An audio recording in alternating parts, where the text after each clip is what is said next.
మేనకోడల్ మేనమామ కథ. తల్లిదండ్రులను పోగొట్టుకొని దిక్కుదోచని స్థితిలో ఉన్న సీతను చూసి వదిలి వెళ్ళలేక మేనమామ రంగనాథం అలా సీతను చూస్తూ ఉండిపోయాడు. సీత తన చెల్లెల కూతురు. చెల్లెల భర్త 10 రోజుల క్రితమే ఒక ప్రమాదంలో చనిపోయారు. వారికి సీత ఒక్కటే కూతురు. చుట్టము చూపుగా చనిపోయిన వారి ఇంటికి వచ్చి పలకరించారు. కార్యక్రమాలన్నీ ముగించారు. కానీ సీతను అక్కడే వదిలి వెళ్ళిపోవాలని రంగనాథన్ భార్య కాంతమ్మ వచ్చే ముందే రంగనాథానికి చెప్పింది. అలా ఏం చేయాలో తెలియక పాపని ఒక్కదాన్నే వదిలి వెళ్ళలేక అలా దీనంగా నిలిచిపోయాడు రంగనాథం. ఇక చివరకు భార్యతో, కాంతం, దాని ముఖం చూడవే, పాపం చిన్నపిల్ల, ఒక్కదాన్నే వదిలి ఎలా వెళ్ళిపోతాం? వచ్చే ముందు నాకు చెప్పావు అని ఒకే ఒక్క కారణంగా నేను ఇంతసేపు మౌనంగా ఉండిపోయాను. కానీ నీ మాటలు విని వచ్చేస్తే నేను బ్రతికి ఉండి కూడా సచ్చిన దానితో సమానం. ఆ పిల్ల ఏం చేసిందని వద్దంటున్నావు? మనం తినే దాంట్లో దానికి 4 ముద్దలు పెడతాం. పసిపిల్ల అని చూడకుండా వదిలి వెళ్ళిపోదాం అంటున్నావు. దానికి మాత్రం ఎవరున్నారని, ఎవరు చూసుకుంటారని? అందుకే మనతో పాటు తీసుకువెళ్దాం సీతని. మీరు మరీనండి, నన్ను ఇంతలా అడగాలా? తప్పకుండా తీసుకువెళ్దాం సీతని. ఏదో వచ్చేటప్పుడు ఒక మాట అన్నాను, అది ఇంకా గుర్తుపెట్టుకొని నన్ను ఇంతలా సాధించాలా? ఇలాంటి పరిస్థితిలో పాపం చిన్నపిల్ల, మనం వదిలేసి వెళ్దాము అని నేనన్నానా ఏంటి? పదండి, తీసుకునే వెళ్దాం. నేనేదో ఒప్పుకున్నానని అనుకుంటున్నారు పాపం. ఆ పిల్ల పని పాటకు పనికొస్తుందిలే అని చివరిలో ఆలోచన వచ్చింది. నేను ఆ మాట అంటే అతనికి ఎక్కడ కోపం వస్తుందో అనుకున్నాను. ఆయనంతటికి ఆయనే వచ్చి తీసుకువెళ్దాం అంటున్నారు కదా. నాకు ఇబ్బంది లేకుండా నేను ఒప్పుకున్నట్టు అయింది, నా పని కూడా అయింది. లేకపోతే ఈ పిల్లను కూడా ఇంటిలో పెట్టుకొని నా కూతుర్లా చూసుకునే గొప్ప హృదయం నాకు లేదు. పాపం ఈయనకి ఈ విషయం తెలియదు. పాపం రంగనాథం, కాంతమ్మ ఒప్పుకుంది, తన కూతుర్లా చూసుకుంటుంది అని అనుకుంటున్నాడు. కాంతమ్మ అనుకున్నట్టే ఇంటికి వెళ్ళినప్పటి నుండి సీతతో ఆ పని ఈ పని చేయించుకోవడం, సీతకి చివాట్లు పెట్టడం, ప్రతి పనిలోనూ వంకలు పెట్టడం. ఇదిగో చూడు సీత, నిన్నేమీ నాకిష్టపూర్వకంగా తీసుకురాలేదు. ఏదో మీ మామయ్య అడిగారు కాబట్టి తప్పని పరిస్థితిలో ఒప్పుకోవలసి వచ్చింది. కానీ ఇంట్లో ఉండాలి అంటే నాతో పాటు నువ్వు కూడా నేను చెప్పిన పని అంతా చెయ్యాలి. నేనొక్కదాన్ని ఇంటిళ్ళ పాదికంతా పనిచేసి పెట్టలేను. అర్థమైందా? నువ్వు ఆడపిల్లవి, అన్ని పనులు నేర్చుకోవాలి. నాకు ప్రతి పనిలోనూ సాయం చెయ్యాలి. అప్పుడే రోజు నీకు భోజనం చేతికి వస్తుంది. అలాగే నేను ఇలా అన్నానని మాత్రం మీ మామయ్యకి చెప్పడానికి వీల్లేదు. ఎప్పుడైతే ఈ విషయాలన్నీ మీ మామయ్యకి చెబుతావో అప్పుడు ఈ ఇంటి నుండి నిన్ను గెంటేస్తాను. మాట్లాడకుండా నేను చెప్పిన పనుల్లా చేస్తూ మౌనంగా పడుండు. అలాగే అత్తయ్య, నేనెప్పుడూ మామయ్యకి ఈ విషయం చెప్పను. అలాగే నీకు కూడా ప్రతి పనిలోనూ సాయంగా ఉంటాను. మా అమ్మకు కూడా పనికి సాయం చేసేదాన్ని. పాపం సీత, అమ్మకి సాయం అంటే ఏదో చిన్న చిన్న పనులు, పక్క పనులు ఉంటాయి.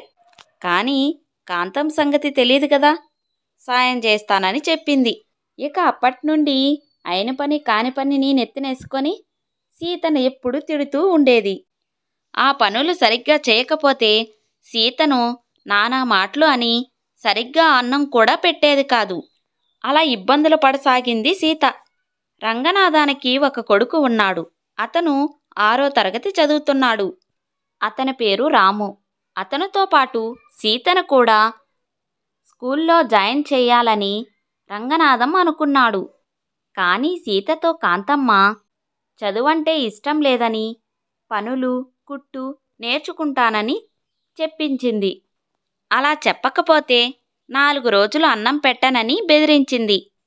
పాపం సీతకి చదువుకోవాలని ఉన్నా మామయ్యకి అలా చెప్పవలసి వచ్చింది. దానితో ఇంటికే పరిమితమైపోయిన సీత కాంతమ్మ పెట్టే హింసలకు భరిస్తూ మౌనంగా ఉండిపోయింది.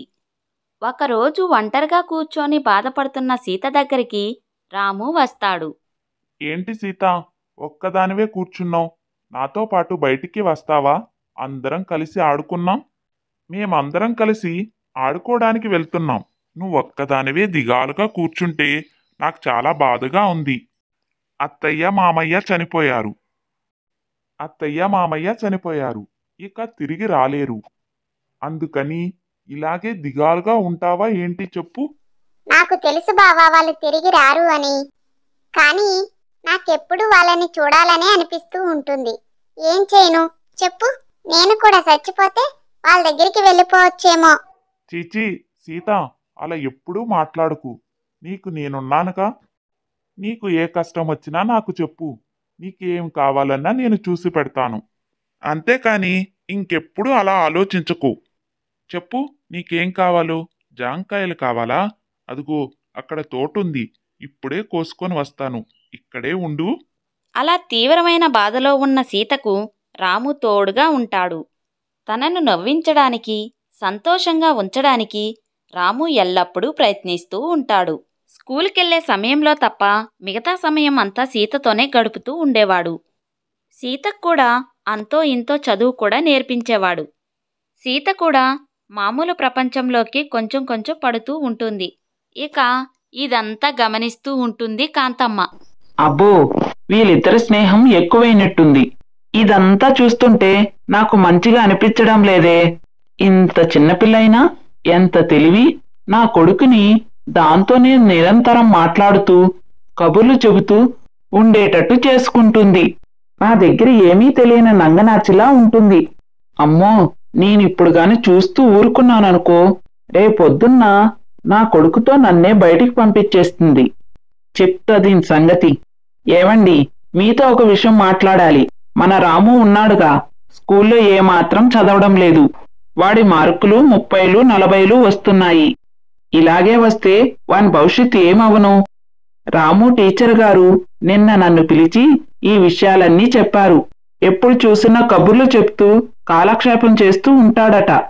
ఈ మధ్యన సీత వచ్చినప్పటి నుండి స్కూలుకు కూడా వెళ్ళడం తగ్గించేశాడు. పైగా స్కూలుకెళ్ళి వచ్చినప్పటి నుండి దాంతోనే ఆటలు, దాంతోనే పాటలు.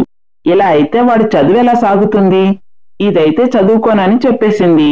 మరి వాణ్ణి కూడా అలాగే వదిలేద్దామా? అప్పుడు దేనికి పనికి రాకుండా పోతాడు. నా మాట విని పట్నంలో జాయిన్ చేపిచ్చేయండి. ఏమే, పాపం సీతకు వాడితోనే కాలక్షేపం అవుతుంది. ఆడుకున్నా పాడుకున్నా చిన్నపిల్లలు ఇద్దరూ సంతోషంగా గడుపుతున్నారుగా. ఇప్పుడు వాడి చదువుకి ఏం తొందర వచ్చిందని కాస్త గట్టిగా కూర్చొని చదువుకుంటే వాడికే మంచి మార్కులు వస్తాయి. కావాలంటే ట్యూషన్ పెడదాం. అంతేకాని పూర్తిగా పంపించేస్తే పాపం ఒంటరిదైపోతుంది. ఇది మరీ బాగుందండి. ఆ పిల్ల ఒంటరిదైపోతుందని చెప్పి నా కొడుకు జీవితం పాడు చేస్తారా? మీరు చెప్పేది చూస్తుంటే కావాలనే నా కొడుకుని సీతకు దగ్గర చేస్తున్నట్టు అనిపిస్తుంది. ఒకరి మీద ఒకరికి అభిమానం ఏర్పడి పెద్దయ్యాక ఒకరిని విడిచి ఒకరు ఉండలేక వాళ్ళిద్దరికీ అప్పుడు పెళ్లి చేయాలనుకుంటున్నారేమో. నేను మాత్రం సాగనివ్వను. అక్కడి దాకా వస్తుందనే నా బాధ కూడాను. కుదరదంటే కుదరదు. దాన్ని నా కొడుక్కిచ్చి అస్సలు పెళ్లి చెయ్యను. ఏదో మీరు అడిగారని ఇక్కడ పెట్టుకున్నాను. దానికి 3 పూట్ల అన్నం పెడుతున్నాను, కావలసినన్ని చూసుకుంటున్నాను. అంతే నా బాధ్యత. అంతేకాని ఈ ఇంట్లో అంతకు మించి ఏదైనా అప్పగించాలని అనుకున్నారో దాన్ని నేను ఊరుకునేదే లేదు. కాంతం, వాళ్ళింకా చిన్నపిల్లలు, కలిసిమెలిసి ఆడుకునే వయసు. నువ్వప్పుడే పెళ్లి వరకు ఆలోచిస్తున్నావు. అంతేకాని నువ్వు ఎక్కడికో ఆలోచిస్తున్నావు. అయినా పెద్దవాళ్ళం మనమే ఆలోచించాలి. ఆ పిల్లని ఎక్కడికో పంపించే బదులు ఇక్కడే ఉంటూ మన అబ్బాయికే ఇచ్చి పెళ్లి చేస్తే ఇంకా మంచిది. సరే, ఆ విషయం పక్కన పెట్టు. అది 10-15 సంవత్సరాల తర్వాత విషయం. ఇప్పుడు కలిసిమెలిసి ఆడుకుంటున్న పిల్లల్ని విడదీయద్దు అని చెప్తున్నాను. అంతేకాని నువ్వు ఊహించింది కాదు. పెద్దయ్యాక ఎవరి మనసు ఎలా ఉంటుందో మనకేం తెలుసు చెప్పు? మన కోరికల్ని, మన ఇష్టాల్ని పిల్లల మీద రుద్దే రకం నేను కాదు. సరే అయితే ఇంకేం? పట్నం వెళ్ళి వాణ్ణి జాయిన్ చేయించండి. సెలవులకు వస్తూ పోతూ ఉంటాడు, సరిపోతుంది. ఇక్కడ వాడిని ఉండనిస్తే మాత్రం సీతను పంపించేయాలి. ఇక మీ ఇష్టం. కాంతం చేసిన గొడవకు రంగనాథానికి వేరే దారి ఏం కనిపించలేదు. సీతని ఎక్కడికి పంపించలేడు కాబట్టి రంగనాథం తన కొడుకుని తీసుకువెళ్ళి పట్నంలో జాయిన్ చేస్తాడు. అంతో ఇంతో మాట్లాడుతున్న బావ ఒక్కసారిగా పట్నం వెళ్ళేసరికి సీత కృంగిపోతుంది. తన సంతోషాన్ని దుఃఖాన్ని పంచుకునేదానికి ఎవ్వరూ ఉండరు. పాపం, చిన్న వయసు. సీత తనలో తనే చాలా బాధపడుతుంది. సెలవులకు వచ్చినప్పుడల్లా సీత రాముతో చాలా బాగా మాట్లాడుతూ ఉండేది. కాంతమ్మ ఎంత అడ్డుకోవాలని చూసినా పాపం చిన్నపిల్లల కాబట్టి పెద్దగా ఏమీ అనలేకపోయేది. అప్పుడే రాము సీతతో, సీత, నేను లేనప్పుడు నువ్వు ఏడవడం లేదు కదా? ఏదో చదువు పేరుతో పట్నం పంపించేసింది మా అమ్మ. అక్కడ ఉండడం నాకు కూడా ఏమాత్రం ఇష్టం లేదు. కానీ ఏం చేస్తాం, వాళ్ళు చెప్పింది మనం వినాలి కదా. నేను కూడా అక్కడ ఎప్పుడూ నిన్నే గుర్తు చేసుకుంటూ ఉంటాను. నువ్వు ఎప్పుడూ ఏడవకూడదు. సెలవులకి నేను వచ్చినప్పుడల్లా హాయిగా ఆడుకున్నాం. నేను కూడా అక్కడి నుండి వచ్చేటప్పుడు నీకు ఏదో ఒకటి తెస్తూ ఉంటాను, సరేనా? నువ్వు అసలు ఏ దిగులు పెట్టుకోకుండా సంతోషంగా ఉండు.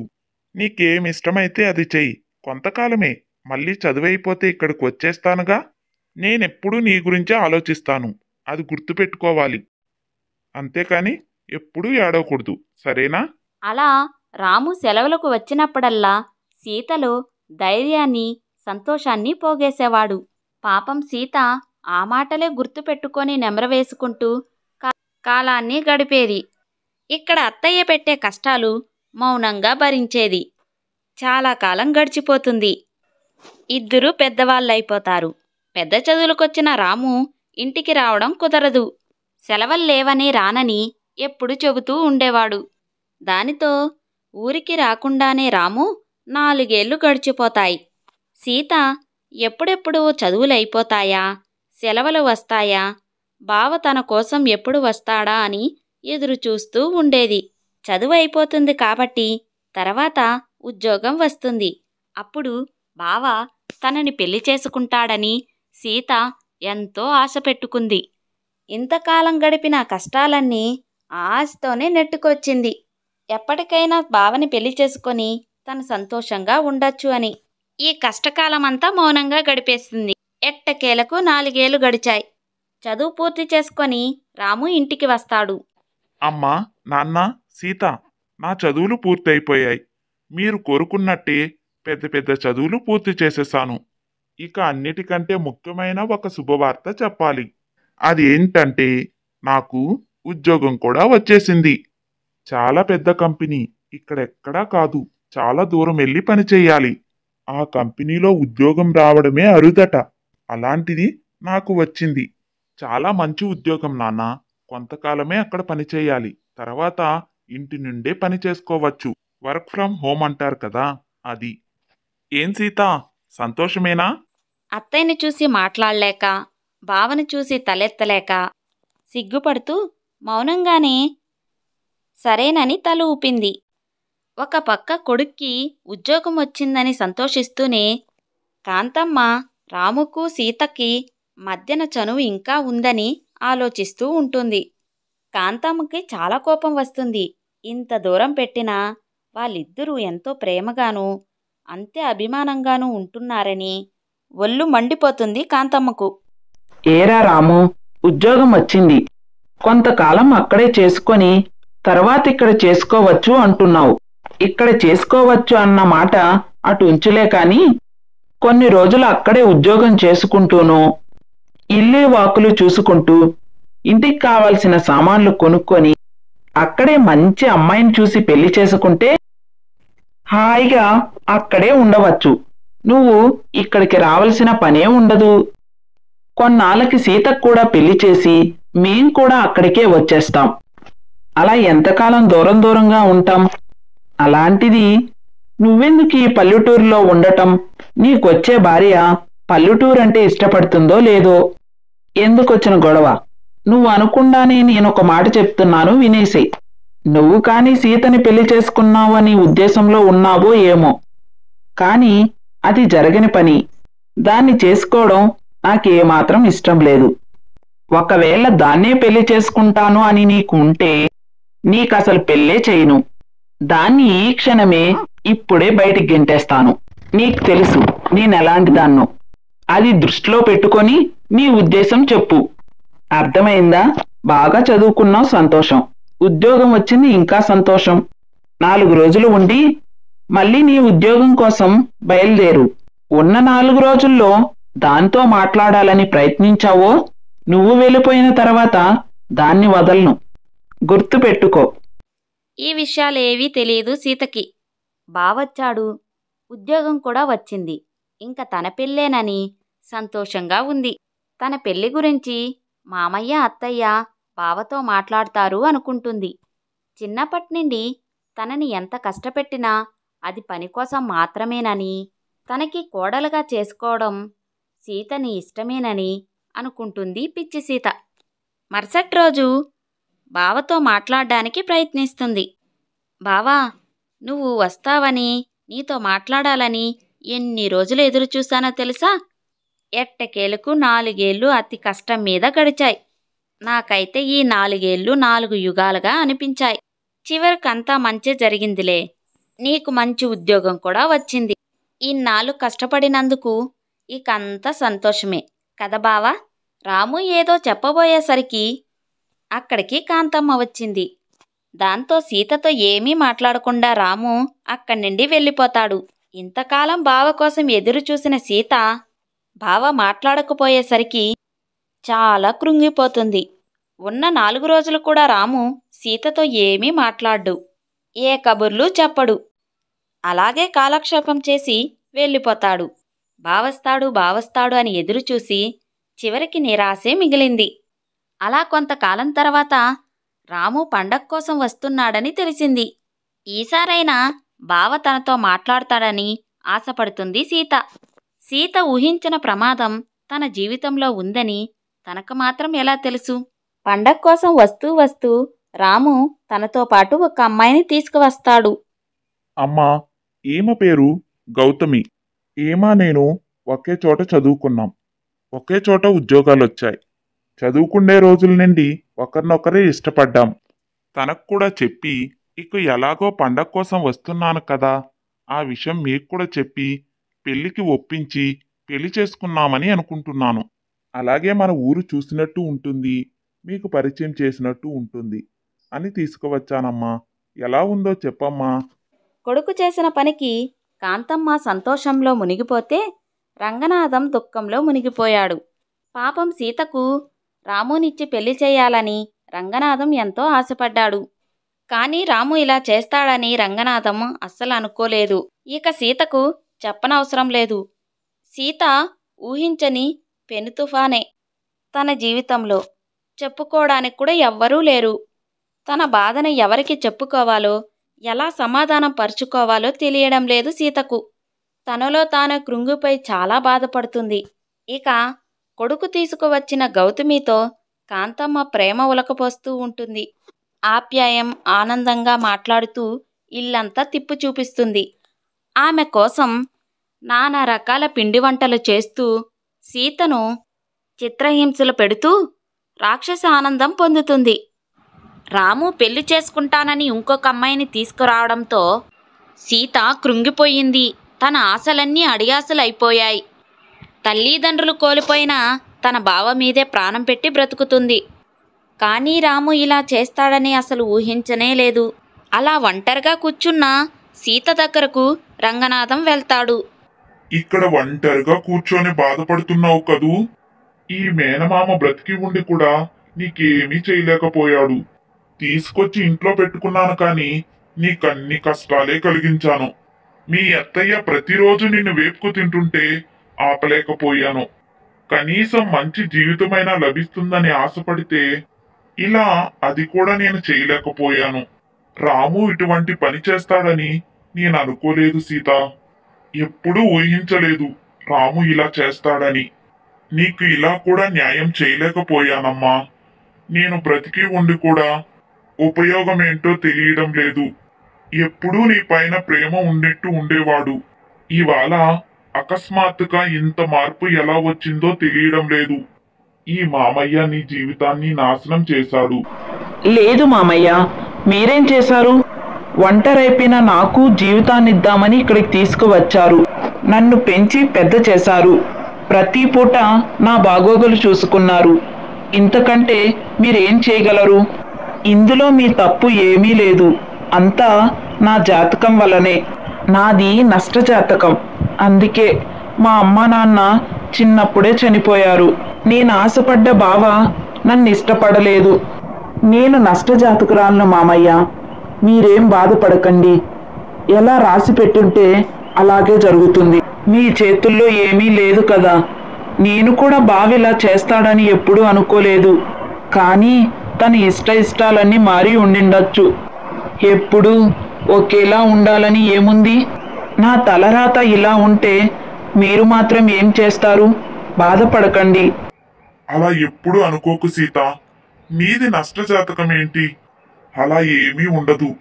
అనుకోకుండా జరిగిన సంఘటన వల్ల మానసికంగా దెబ్బతినకు. నీకు ఇంతకంటే మంచి అబ్బాయిని తీసుకువచ్చి పెళ్లి చేస్తాను. నీ జీవితం సంతోషంగా ఉండేలా చూస్తానమ్మా. ఇది కాకపోవచ్చు. నిజంగా నిన్ను ఇష్టపడేవాడిని వెతికి పట్టుకుంటాను. జీవితంపై ఆశ కోల్పోకు. ఆ మాట మాత్రం అనద్దు మామయ్య. నేనెవ్వరిని పెళ్లి చేసుకోను. మీరేమీ అనుకోవద్దు. నాకు పెళ్లి చేసుకునే ఉద్దేశం లేదు. నన్ను ఇలాగనే వదిలేయండి. మీతో పాటునే ఉంటాను. మిమ్మల్ని జాగ్రత్తగా చూసుకుంటూ నేను కూడా ఏదో ఒక ఉద్యోగం చూసుకొని అలా కాలక్షేపం చేస్తాను.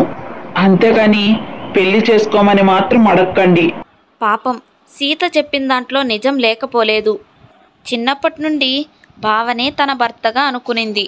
ఉన్నట్టుండి వేరే వాళ్ళని పెళ్లి చేసుకోవడం చాలా కష్టమైన పని. దాంతో రంగనాథం సీతని బలవంతం చేయలేదు. కొన్ని రోజులు సీతని ప్రశాంతంగా ఉండనిద్దామని ఆ విషయం పక్కన పెట్టాడు.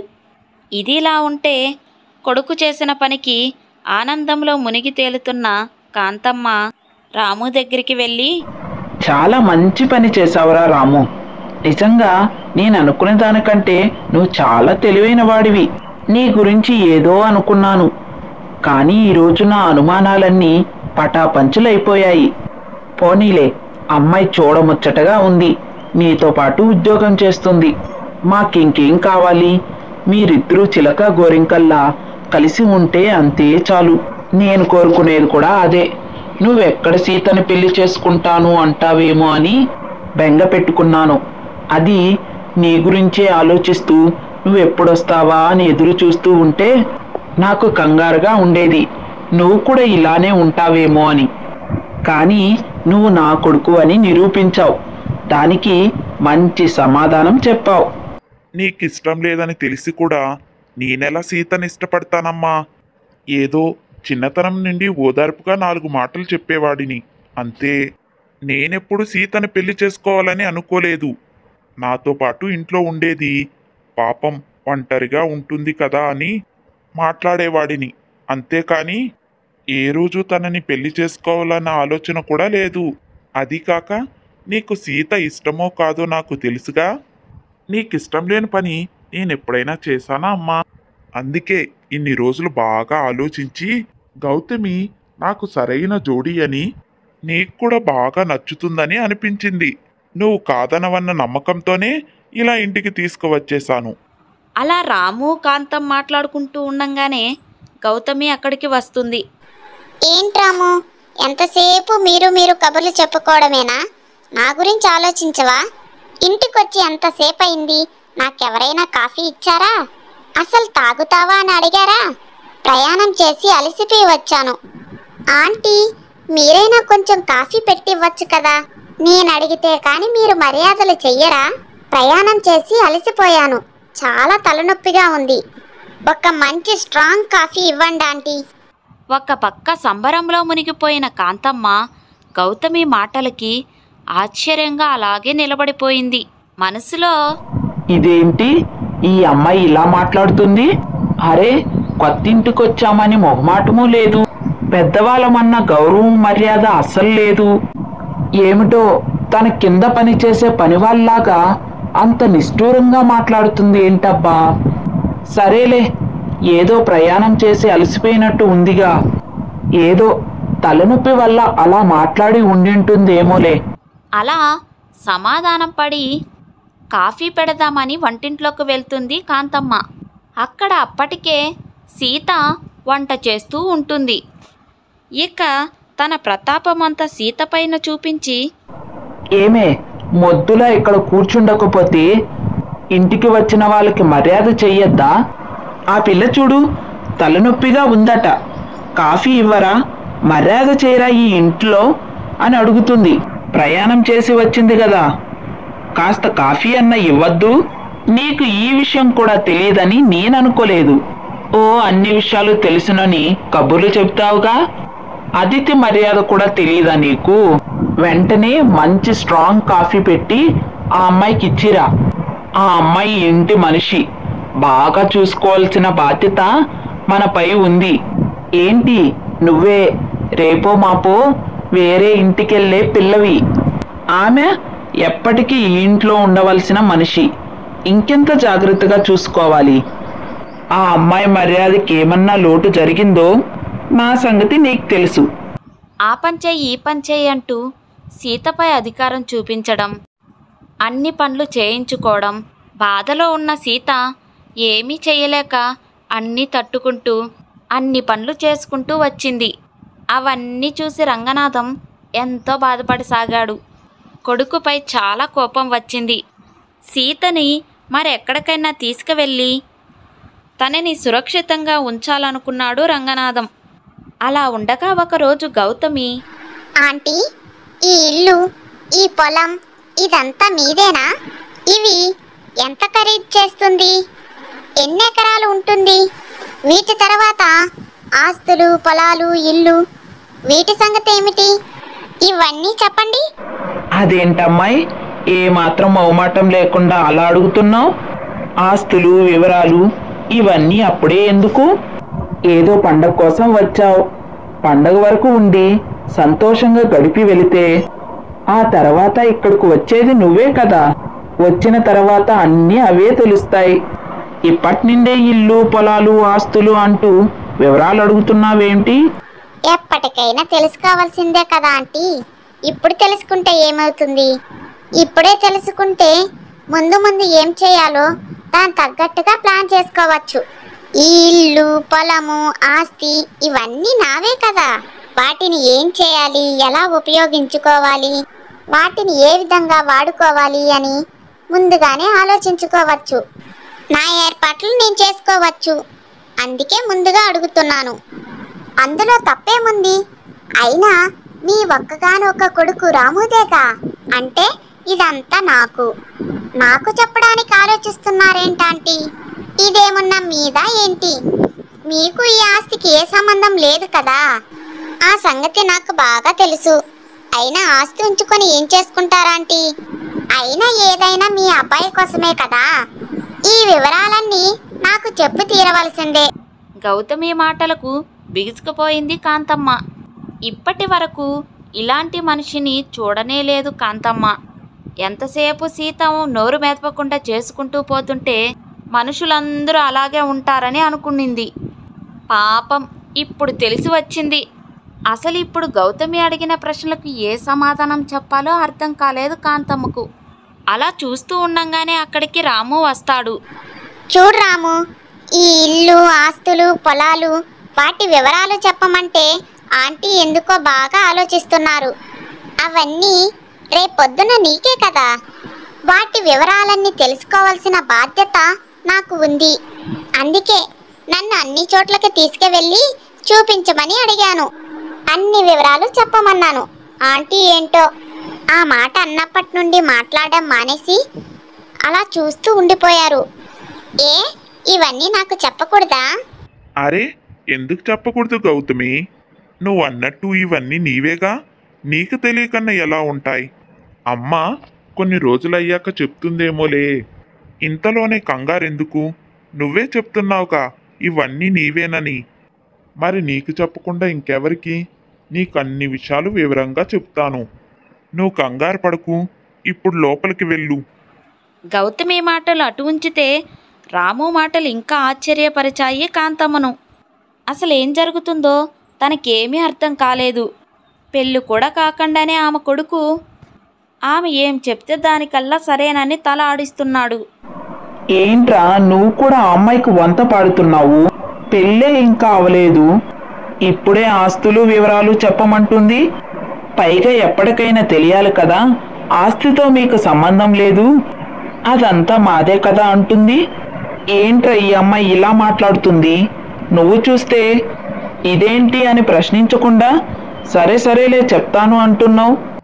అదేం లేదులే అమ్మా. గౌతమి అంతే, ఏది మనసులో ఉంచుకోదు, అన్ని పైకి మాట్లాడేస్తుంది.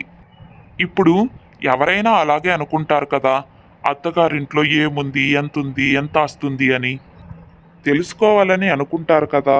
అంతే, తను కూడా అలాగే అడిగింది. అంతేకాని మరేమీ ఉండదు. దానినే కొంచెం సున్నితంగా చెప్పడం గౌతమికి రాదు. ఉన్నదున్నట్టు మొహం మీదనే మాట్లాడేస్తూ ఉంటుంది. అందుకే. అయినా తనన్న దాంట్లో తప్పేముంది? ఇదంతా మాదేగా. ఆ విషయమే తను కూడా చెప్పింది. ఎప్పటికైనా తను కూడా తెలుసుకోవలసిన విషయమేగా.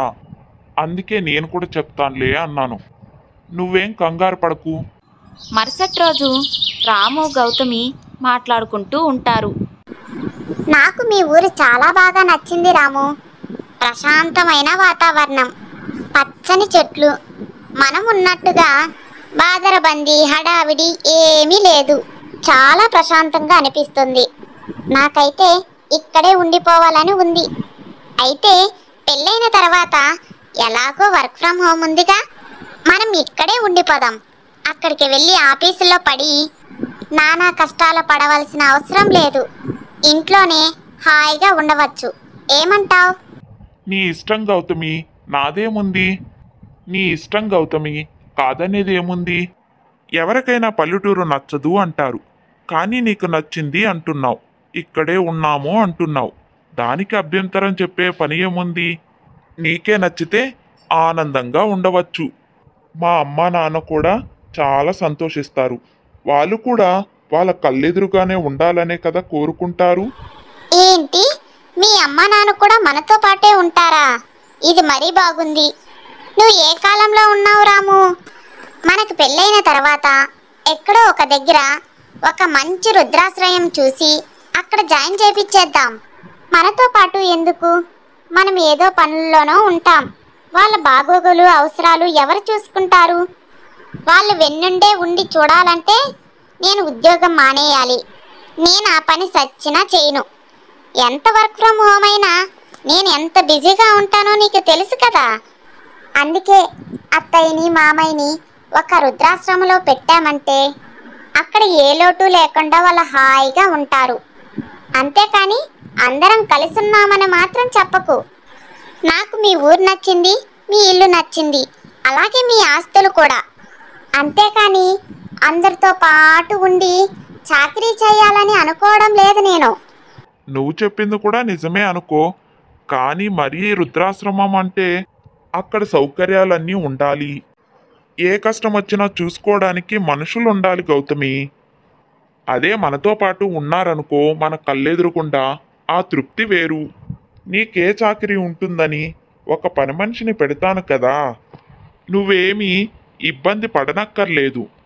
వాళ్ళ పనులన్నీ ఒక పని మనిషి చూసుకుంటుంది. అప్పుడు నీ పని నువ్వు చూసుకో చాలు. అప్పుడు వాళ్ళకి ఇబ్బంది లేదు, నీకు ఇబ్బంది లేదు. ఏమంటావు? సరిగ్గా వీళ్ళు మాట్లాడుకుంటున్న సమయంలోనే కాంతమ్మ వాళ్ళని భోజనానికి పిలుద్దామని అక్కడికి వస్తుంది. వస్తూ వస్తూ గౌతమి మాటలు విని అక్కడికక్కడికే కూలబడిపోతుంది కాంతమ్మ. అలా చేస్తే ఊరంతా నా పైన దుమ్మెత్తు పోస్తారు. ఇంట్లోనే ఉంచుకొని తన కోడలు ఒక్క పని కూడా చేసి పెట్టలేదని నన్ను నానా మాటలు అంటారు. నన్ను అలా అనిపిద్దామని అనుకుంటున్నావా నువ్వు? రాము, నువ్వు అనుకుంటున్నావు, కానీ ఇవాళ రేపు రుద్రాశ్రమాలు చాలా అభివృద్ధి చెందాయి. చాలా సౌకర్యాలు కూడా ఉన్నాయి. ఏం కావాలంటే అది చిటికెలో దొరుకుతుంది. ఇక్కడ కావాలంటే వాళ్ళు అక్కడే హాయిగా ఉంటారు. నా మాట నమ్ము. అయినా కొంతకాలం అయ్యాక మనకు కూడా పిల్లలు పుడతారు కదా, అప్పుడు ఈ ఇల్లు వాళ్ళకి సరిపోదు. అలా చూసినా కూడా మనం క్షేమంగా హాయిగా ఉండాలి అంటే వాళ్ళని ఎక్కడికో అక్కడికి పంపించవలసిందే. ఎక్కడో ఒక చోట ఒంటరిగా పెట్టే బదులు వృద్ధాశ్రమంలో మాత్రం ఎవరైనా దగ్గరుండి చూసుకునే మనుషులు ఉంటారు. అక్కడ ఏ పని చేయనవసరం లేదు. వండి పెడతారు, కావలసినవన్నీ తెచ్చి పెడతారు. హాయిగా పొద్దున్నే లేచి పేపర్ చదువుకుంటూ దేవుడు భజన చేసుకుంటూ ప్రశాంతంగా గడిపేయవచ్చు. ఇంతకంటే మంచి ఆలోచన ఇంకెవరైనా చెప్తారా చెప్పు? ఆలోచిస్తుంటే నువ్వు చెప్పింది కూడా నిజమే అనిపిస్తుందిలే. అదే నిజం కావచ్చు. సరే సరే, నువ్వన్నట్టుగానే ఏదైనా వృద్ధాశ్రమం ఇంటికి దగ్గరలోనే చూద్దాం. అయినా పెళ్ళవ్వాలి కదా ముందు మనకు. పెళ్ళయ్యాక కొంతకాలం ఓపిక పట్టు. పెళ్ళయ్యాక వెంటనే ఎక్కడికో అక్కడికి పంపించేస్తే చూసే వాళ్ళకు బాగుండదు. నీకే కష్టం లేకుండా నేను చూసుకుంటా కదా. ఈ మాటలన్నీ అప్పటిదాకా ఓపిగ్గా వింటున్న కాంతమ్మ ఇక కొడుకు సమాధానంతో ఉండబట్టలేక లోపలికి వచ్చి, ఏరా, ఇదా నువ్వు నేర్చుకున్న చదువు? ఉద్యోగం వచ్చినంత మాత్రాన తల్లిదండ్రులు కాని వాళ్ళైపోయారా నీకు? మమ్మల్ని చూసుకోవడం అంత కష్టం అనిపిస్తుందా నీకు? ఇంకా పెళ్ళే కాలేదు. ఈ పిల్ల ఇప్పుడే ఏం చెప్తే దానికల్లా తానా తందానా అంటున్నావు. మమ్మల్ని ఇంట్లో ఉండనివద్దన్నా నువ్వు అడ్డు చెప్పనే చెప్పడం లేదు. ఎట్టి పరిస్థితిలోనూ పంపించేయాలి అంటుంటే సరే సరే నేను పంపిస్తున్నాను అంటున్నావు, కానీ మా అమ్మ నాన్న నాతో ఉంటారు అని అన్న మాటే లేదు. ఈ ఆస్తి మాత్రం కావాలా? మేం మాత్రం ఇంకెక్కడికో వెళ్ళి బ్రతకాలా? ఆమె అలా మాట్లాడుతుంటే అడ్డైనా చెప్పావారా నువ్వు? అమ్మో అమ్మో, బాగా చదివిస్తే మంచి ఉద్యోగం వస్తుంది, బాగా తయారవుతావు అనుకున్నాను. నువ్వేమో ఇలా తయారయ్యి వచ్చావా? ఆగు, నీ సంగతి మీ నాన్నతో చెబుతాను. మామయ్య, ఈ మధ్య నువ్వు అసలు సమయానికి మందులు వేసుకోవడం లేదు.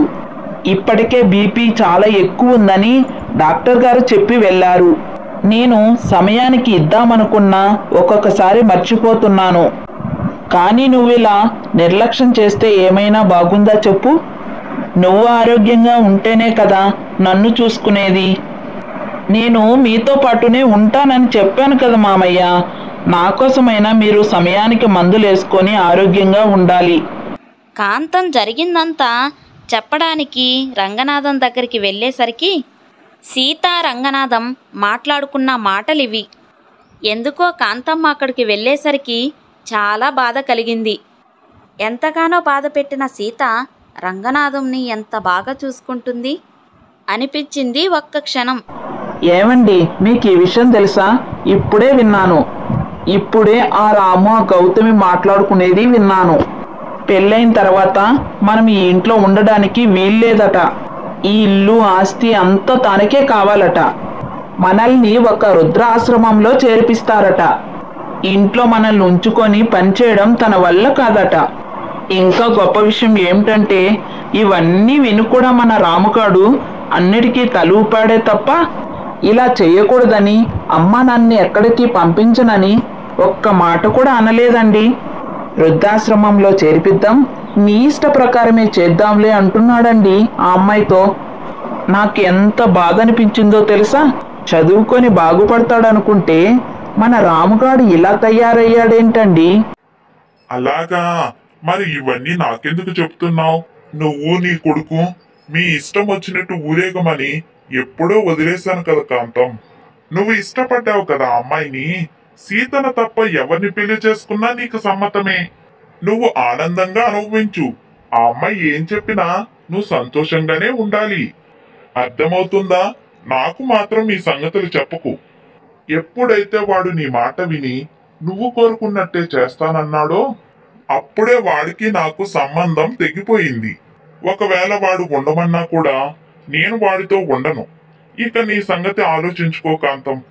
ఏదో భర్తతో బాధ చెప్పుకున్నామని వస్తే రంగనాథం పుండుపై మరింత కారం చల్లాడు.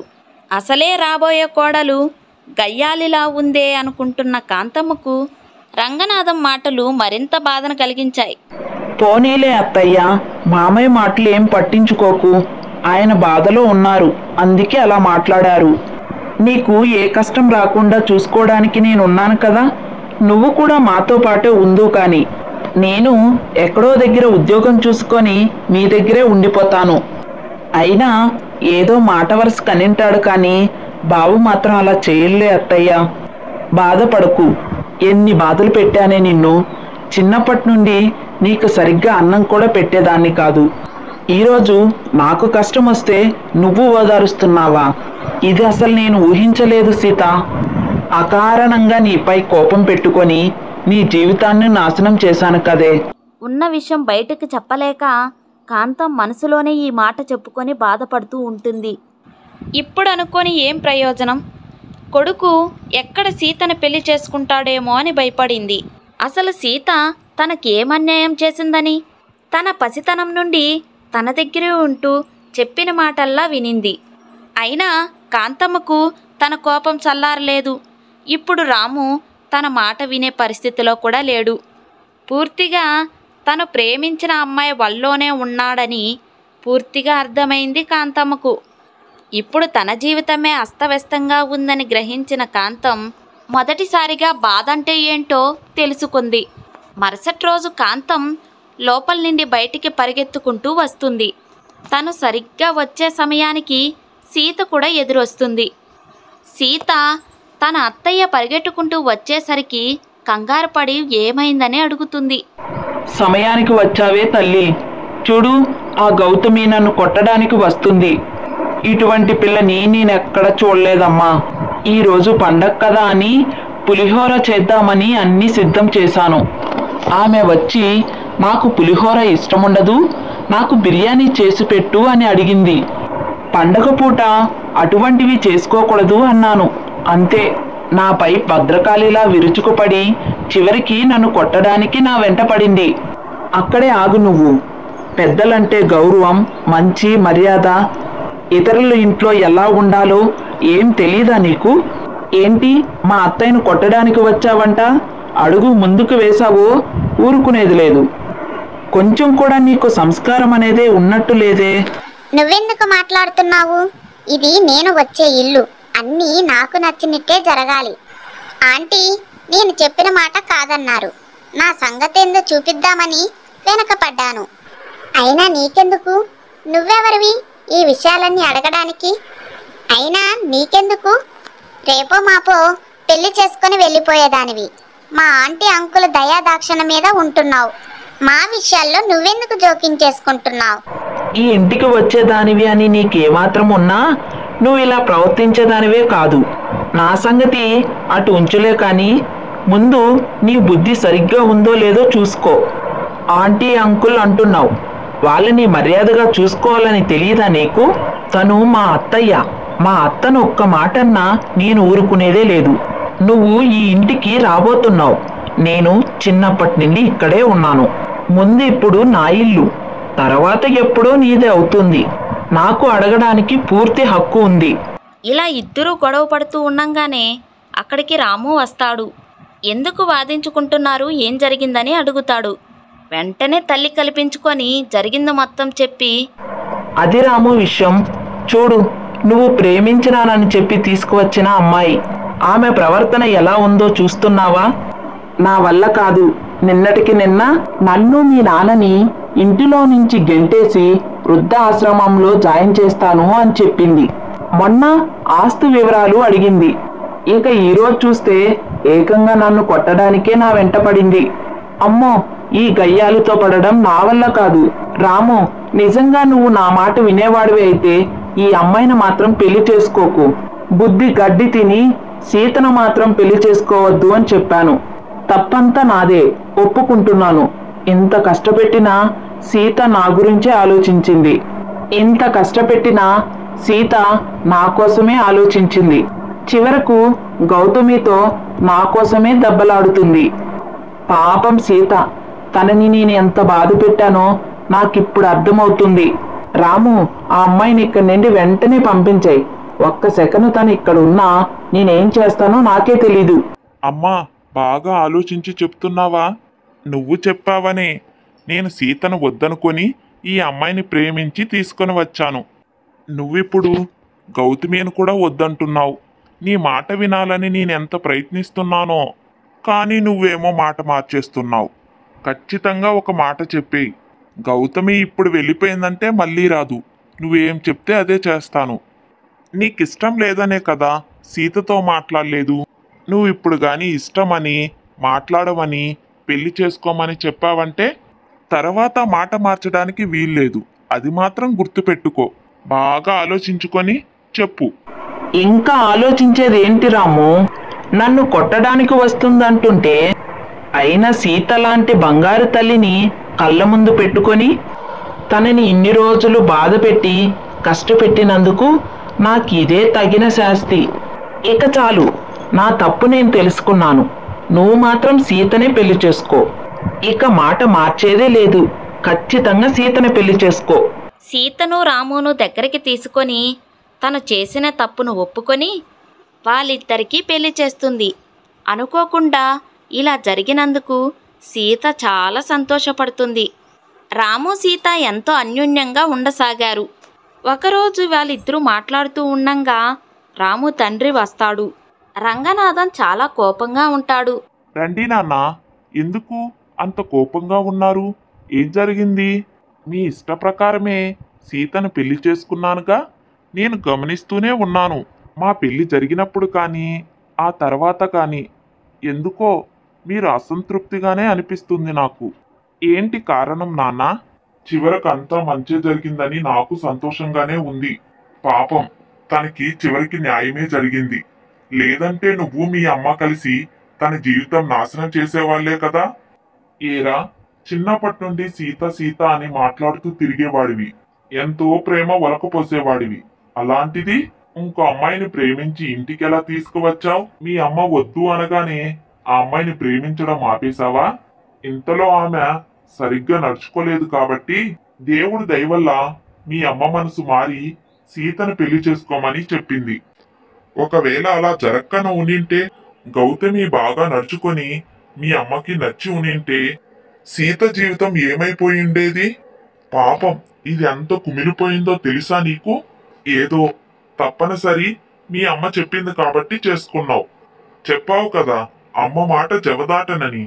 అంతేకాని సీతపై అభిమానంతో కాదు కదా. అందుకే ఈ కోపం. తను నిన్ను ఇష్టపడింది కాబట్టి ఈ పెళ్లి జరగడం నాకు ఇష్టమే. తను నిన్ను ఇష్టపడింది కాబట్టి వేరే ఒకరిని పెళ్లి చేసుకోను అని చెప్పేసింది కాబట్టి ఈ పెళ్లి జరగడం నాకు సంతోషమే. కానీ సీత అంటే నువ్వు అభిమానము ప్రేమ లేకుండా పెళ్లి చేసుకున్నావు కదా, అందుకనే అసంతృప్తిగా ఉన్నాను. అదే విషయం. నాన్న, నీకు సంగతి ఇంకా అర్థం కాలేదా? సరే, కోడలుగా ఉండాలనుకునే అమ్మాయి ఎందుకలా ప్రవర్తించిందో ఆలోచించండి నాన్న. గౌతమి నా స్నేహితురాలు. నేను బాధపడుతూ ఉంటే సమస్య ఏంటి అని అడిగింది. విషయం అంతా చెప్పి సీతను ఎలా పెళ్లి చేసుకోవాలో తెలియడం లేదు అని చెప్పాను. తనే ఈ విషయం నాకు చెప్పింది. సీత విలువ తెలియాలంటే గౌతమ్ లాంటి అమ్మాయిని అమ్మ చూడాలి. అప్పుడే సీతపై అభిమానం ప్రేమ ఏర్పడతాయి. అమ్మకు కష్టం వచ్చినప్పుడే సీత కష్టం అర్థమవుతుంది. అందుకే గౌతమి అలా ప్రవర్తించింది. అంతేకాని గౌతమిని నేను ప్రేమించనూ లేదు, పెళ్లి చేసుకున్నామని ఇంటికి తీసుకురానూ లేదు. సీతకు కూడా మంచి జీవితం రావాలి అంటే అమ్మ కూడా ప్రేమగా చూసుకుంటేనే అది సాధ్యం. నేను అమ్మని ఎదిరించి కూడా పెళ్లి చేసుకోవచ్చు. కానీ సీతను నిరంతరం అంటిపెట్టుకొని ఉండకపోవచ్చు. అప్పుడప్పుడు సీతను అమ్మ చూసుకోవడం రావచ్చు. అమ్మ మునుపటిలా ఉనింటే సీతను అభిమానంగా చూసుకునేది కాదు. అప్పుడైనా సీతకు ఏదో ఒక కష్టం వస్తూనే ఉండేది. అందుకే ఉద్యోగం వచ్చిందని చెప్పి ఇక్కడి నుండి వెళ్ళాక దీని గురించి బాగా ఆలోచించాను. సీతను ఏదో విధంగా పెళ్లి చేసుకోవడం కంటే సీతను చాలా సంతోషంగా ఉంచడం ఎలా అని. అప్పుడే గౌతమి నాకు ఈ ఉపాయం చెప్పింది. నాకు కూడా ఇదే సరైంది అని అనిపించింది. ఎప్పుడైతే గౌతమి దురుసుగా మాట్లాడి అమ్మను బాధ పెట్టిందో అప్పుడు అమ్మకు సీతకు గౌతమికి మధ్య భేదమేందో అర్థమయ్యింది. సీత విలువ తెలిసి వచ్చింది. ఆ క్రమంలోనే సీతపై మంచి అభిప్రాయం ఏర్పడింది. ఇప్పుడు చూడు, వాళ్ళిద్దరూ ఎంత అన్యోన్యంగా ఉంటున్నారో. అదే నేను కూడా కోరుకున్నాను. సీతకు మంచి జీవితాన్ని ఇవ్వాలి అనుకున్నాను. అందుకే ఈ కాస్త కష్టం కలిగించాల్సి వచ్చింది. అంతేకాని తనంటే నాకిష్టం లేకపోవడం ఏంటి నాన్న? చిన్నప్పటి నుండి సీత అంటే నాకు చాలా ఇష్టం. ఇదంతా పథకం ప్రకారం జరిగినదే. మీలాగే సీత కూడా పెళ్లి జరిగాక నాపై అలిగింది. సంగతి చెప్పాను కాబట్టే ఇంత ప్రశాంతంగా ఉంటుంది. అలా జరిగిందంతా చెప్పుకొచ్చాడు రాము. రంగనాథం చాలా సంతోషించాడు. తను కోరుకుంది కూడా అదే. కానీ రాము ఇంత తెలివిగా వ్యవహరిస్తాడని ఊహించలేదు. రాము తెలివికి అబ్బురుపోయాడు రంగనాథం. అలా సీత జీవితం 3 పువ్వులు 6 కాయలుగా ఎంతో సంతోషంగా సాగిపోయింది. కాంతం ఇకపై సీతను ఎప్పుడూ బాధ పెట్టలేదు. చిన్నప్పటి నుండి పడిన కష్టాలన్నీ మర్చిపోయేలా సంతోషంతో నిండిపోయింది తన జీవితం. అయితే జరిగిన విషయం కాంతమ్మకు తెలియకుండా ముగ్గురు జాగ్రత్త పడుతూ ఉంటున్నారు. ఎందుకంటే ఎప్పటికైనా జరిగిన విషయం తెలిస్తే మునుపటలా మారిపోయే అవకాశం ఉంది కాంతం. అందుకే ఆ విషయం ముగ్గురు కాంతంకి తెలియనివ్వలేదు. తనకింత సహాయం చేసిన గౌతమికు సీత మనసులోనే కృతజ్ఞతలు చెప్పుకుంది. ఇది మా సీత కథ.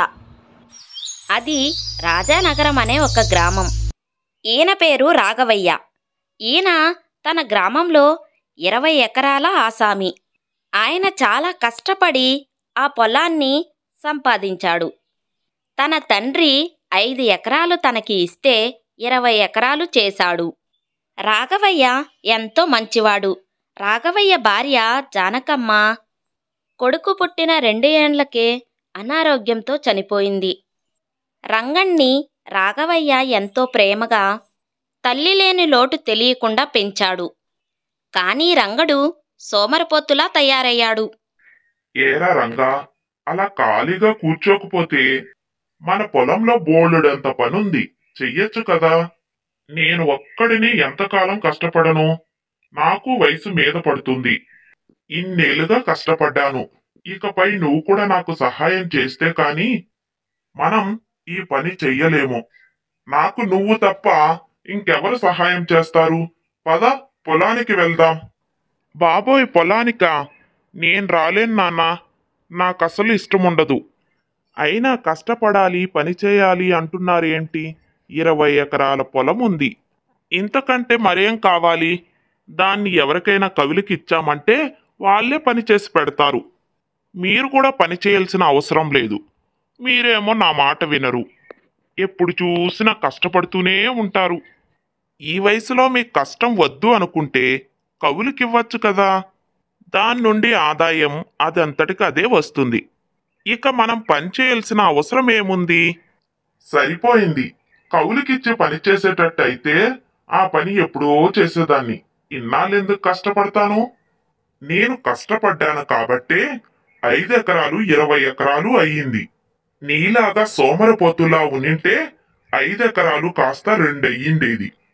కవులకివ్వడం వల్ల సరిగ్గా లెక్కలు చెప్పక సగం సగం వాళ్ళు తినేసి మిగతా సగం మనకిస్తారు.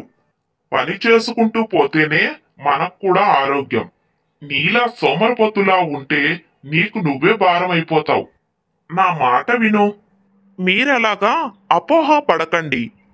కవులకిస్తే ఆదాయం బాగానే వస్తుందని నా స్నేహితుడు నాకు చెప్పాడు. వాళ్ళ పొలం కూడా కవులకే ఇచ్చారు. బోలెడంత సంపాదిస్తున్నారు. తెలుసా నాన్న మీకు? సరే అయితే ఆ 20 ఎకరాలు నా పేరు మీద రాయండి. నేను కవులకిచ్చి ఎంత సంపాదిస్తానో చేసి చూపిస్తాను. ఇప్పుడు దానికంటే ఆదాయం ఎక్కువ రాకపోతే అప్పుడు నన్ను అడగండి. అయినా పని చేస్తే తప్ప గడవదని పాత రోజులు. ఇప్పుడు ఎన్నో మార్గాలు వచ్చాయి. కష్టపడి పని చేయాలి అన్నది అవి పాత రోజులు నాన్న. ఇప్పుడు అవి అవసరం లేదు. ఇప్పుడు మనకి సగం ఆస్తి ఉంది కనుక దాన్ని అభివృద్ధి చెందడానికి మనమే కష్టపడనక్కర్లేదు. డబ్బులిచ్చి మనుషుల్ని పెట్టుకుంటే అన్ని పనులు అవే జరుగుతాయి. మీరు కూడా అనవసరంగా శ్రమ పడుతూ ఉంటారు. అది చాలదన్నట్టు నన్ను కూడా పని చేయమంటున్నారు. నన్ను నమ్మి ఆ పొలం నా చేతిలో పెట్టండి, అన్ని పనులు అవే జరుగుతాయి. పొలం నీ చేతుల్లో పెట్టడం ఏమిట్రా? నువ్వు ప్రయోజనుడు అయినప్పుడు నేనే నీ చేతికి ఇస్తాను. నువ్వు ఇంకా సోమరతనం వదిలి ఇంకా పని మీద ధ్యాసే పెట్టనే లేదు. పొలం నీకిచ్చేమని అంటున్నావు. అది గనక నీ చేతిలో పెట్టాననుకో, ఇన్నాళ్ళు కష్టపడిందంతా వృధా చేస్తావు.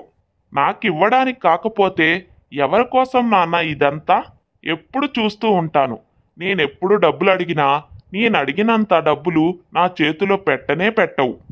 నా స్నేహితుణ్ణి చూడు, తను ఎంత అడిగితే అంత వాళ్ళ నాన్నగారు ఇస్తూ ఉంటారు. వాడు నా ముందు గొప్పలు పోతూ ఉంటారు. తెలుసా మీకు? నువ్వే నాకు రూపాయి ఇమ్మంటే 100 వంకలు చెప్తావు. ఇంకెవరి కోసం ఇదంతా సంపాదిస్తున్నావు? ఈ ఆస్తంతా తీసుకొని ఏం చేస్తారు నాన్న? అదంతా నాకు తెలీదు. ఇప్పటికిప్పుడు ఈ ఆస్తంతా నాకు ఇస్తారా లేదా? లేదంటే చెప్పండి, నేనే బయటికి పోతాను. మీకు ఆ పొలమే ముఖ్యం అనుకుంటే మీరే ఉంచుకోండి. రంగడు మాటలకు రాఘవయ్య ఎంతగానో బాధపడ్డాడు. ఇక రంగడు తన స్వభావం మార్చుకోడు అని నిర్ణయించుకొని పొలం తన పేరిట రాయడానికి సిద్ధపడ్డాడు. 20 ఎకరాలు తన పేరు మీద రాసి ఊరు చివర 1 ఎకరా మాత్రం తన పేరు మీద ఉంచుకున్నాడు. తను అక్కడ ఉండాలని నిర్ణయించుకున్నాడు రాఘవయ్య. ఎందుకంటే రంగడు మాట్లాడిన మాటలకు రాఘవయ్యకు అక్కడ ఉండే ఉద్దేశం లేదు. ఆ ఎకరంలోనే చిన్న ఇల్లు నిర్మించుకొని అక్కడే ఉండాలని నిర్ణయించుకున్నాడు. రంగడికి తన తండ్రి వెళ్ళిపోవడం పెద్దగా బాధేమీ అనిపించలేదు. తాను తన పొలాల్ని కవిలికిచ్చి చాలా అభివృద్ధి చేయగలను అని చాలా నమ్మకంతో ఉన్నాడు రంగడు. పని పాట చేయకపోయినా బ్రతకచ్చు అని రంగడి ఉద్దేశం. రంగడు ఆ పొలమంతా సంతోషంగా తీసుకొని కవులుకి ఇచ్చేశాడు.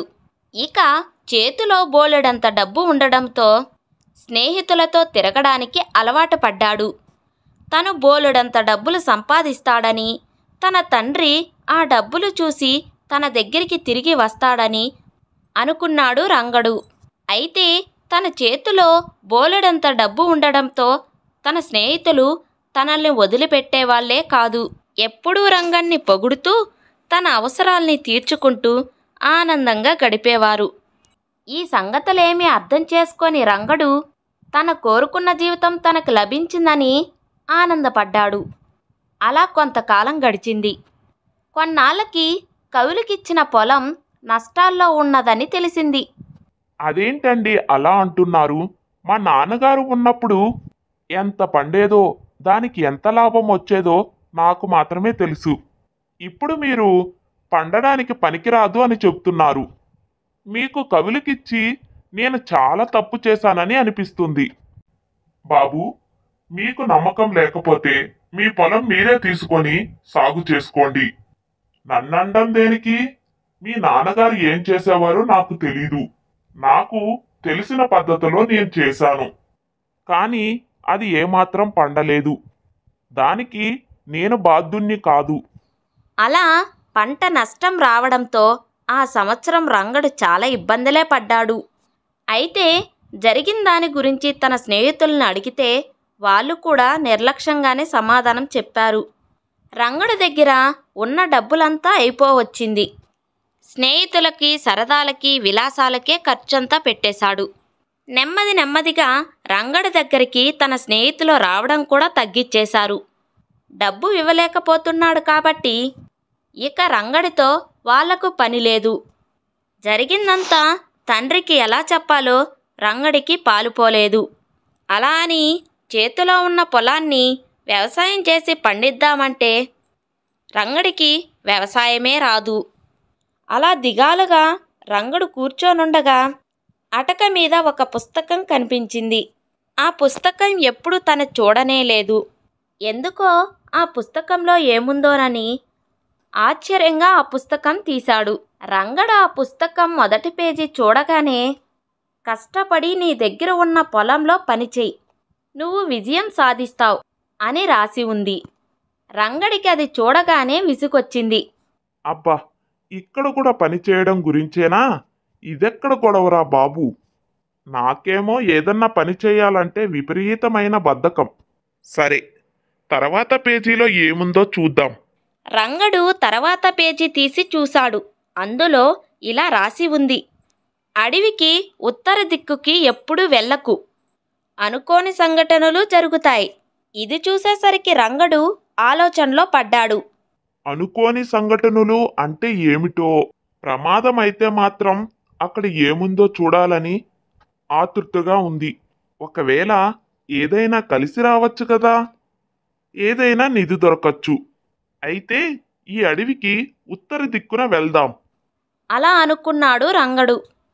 అలా అడవికి ఉత్తర దిక్కుగా వెళుతూ వెళుతూ ఉండగా ఒక దగ్గర ఆగాడు. అక్కడ ఏమైనా నిధి ఉందేమో అని అనుమానం వచ్చింది రంగడికి. ఆ చెట్టు దగ్గర చేతితో తడిమి చూశాడు. అయితే అక్కడి నుండి ఆశ్చర్యంగా ఒక రాక్షసి బయటికి వచ్చింది. ఏయ్, ఎవరు నువ్వు? నా నిద్రనంతా పాడు చేశావు. నేనిక్కడ 100 సంవత్సరాల నుండి నిద్రపోతున్నాను. ఇప్పుడు నువ్వు నా నిద్రకి భంగం కలిగించినందుకు కాను నేను నిన్ను తినేస్తాను. రంగడు రాక్షసుని చూసేసరికి కంగారు పడ్డాడు. అసలే తినేస్తాను అనడంతో ఏం మాట్లాడాలో తెలియక తడబడుతూ ఇలా అన్నాడు: అది ఏంటంటే మీరిక్కడ ఉన్నారని సంగతి నాకు తెలీదు. అందుకనే ఆ చెట్టును ముట్టుకున్నాను. నేను ఇక్కడ ఏదో అద్భుతం జరుగుతుందేమో అనుకొని వచ్చాను. దయచేసి నన్ను విడిచిపెట్టండి. నన్ను తినేయద్దు రాక్షసు గారు.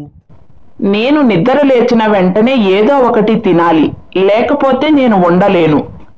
నువ్వు నాకు ఏదో ఒక ఆహారం పెట్టావంటే నిన్ను తినకుండా వదిలేస్తాను, లేదంటే నిన్ను తినేస్తాను. చెప్పు, నన్ను ఏం చెయ్యమంటావో? రంగడికి మతిపోయింది. తాను తినడానికే చేతిలో డబ్బులు లేదు. ఇప్పుడు రాక్షసికేం పెట్టాలి? తనకేదో మేలు జరుగుతుందని వస్తే ఈ రాక్షసి తనని తగులుకుంది ఏంటా అని కంగారు పడ్డాడు. ఏం చేయాలో తెలియక రంగడు అక్కడి నుండి తప్పించుకున్నామని పరిగెట్టాడు. అయితే రాక్షసి రంగణ్ణి వదల్లేదు. వెనకాలే వెంబడించి ఇంట్లోకి కూడా వచ్చేసింది. ఇక రంగడు రాక్షసి నుండి తప్పించుకోలేడని గ్రహించి ఇంట్లో ఉన్న పళ్ళు, కూరగాయలు ఆ రాక్షసికిచ్చి అప్పటికైతే సద్దుమణిగేలా చేశాడు. అవి తిని రాక్షసి అక్కడి నుండి వెళ్ళిపోతుందని అనుకున్నాడు రంగడు. నాకు ఈ పళ్ళు, ఈ కూరగాయలు బాగా నచ్చాయి.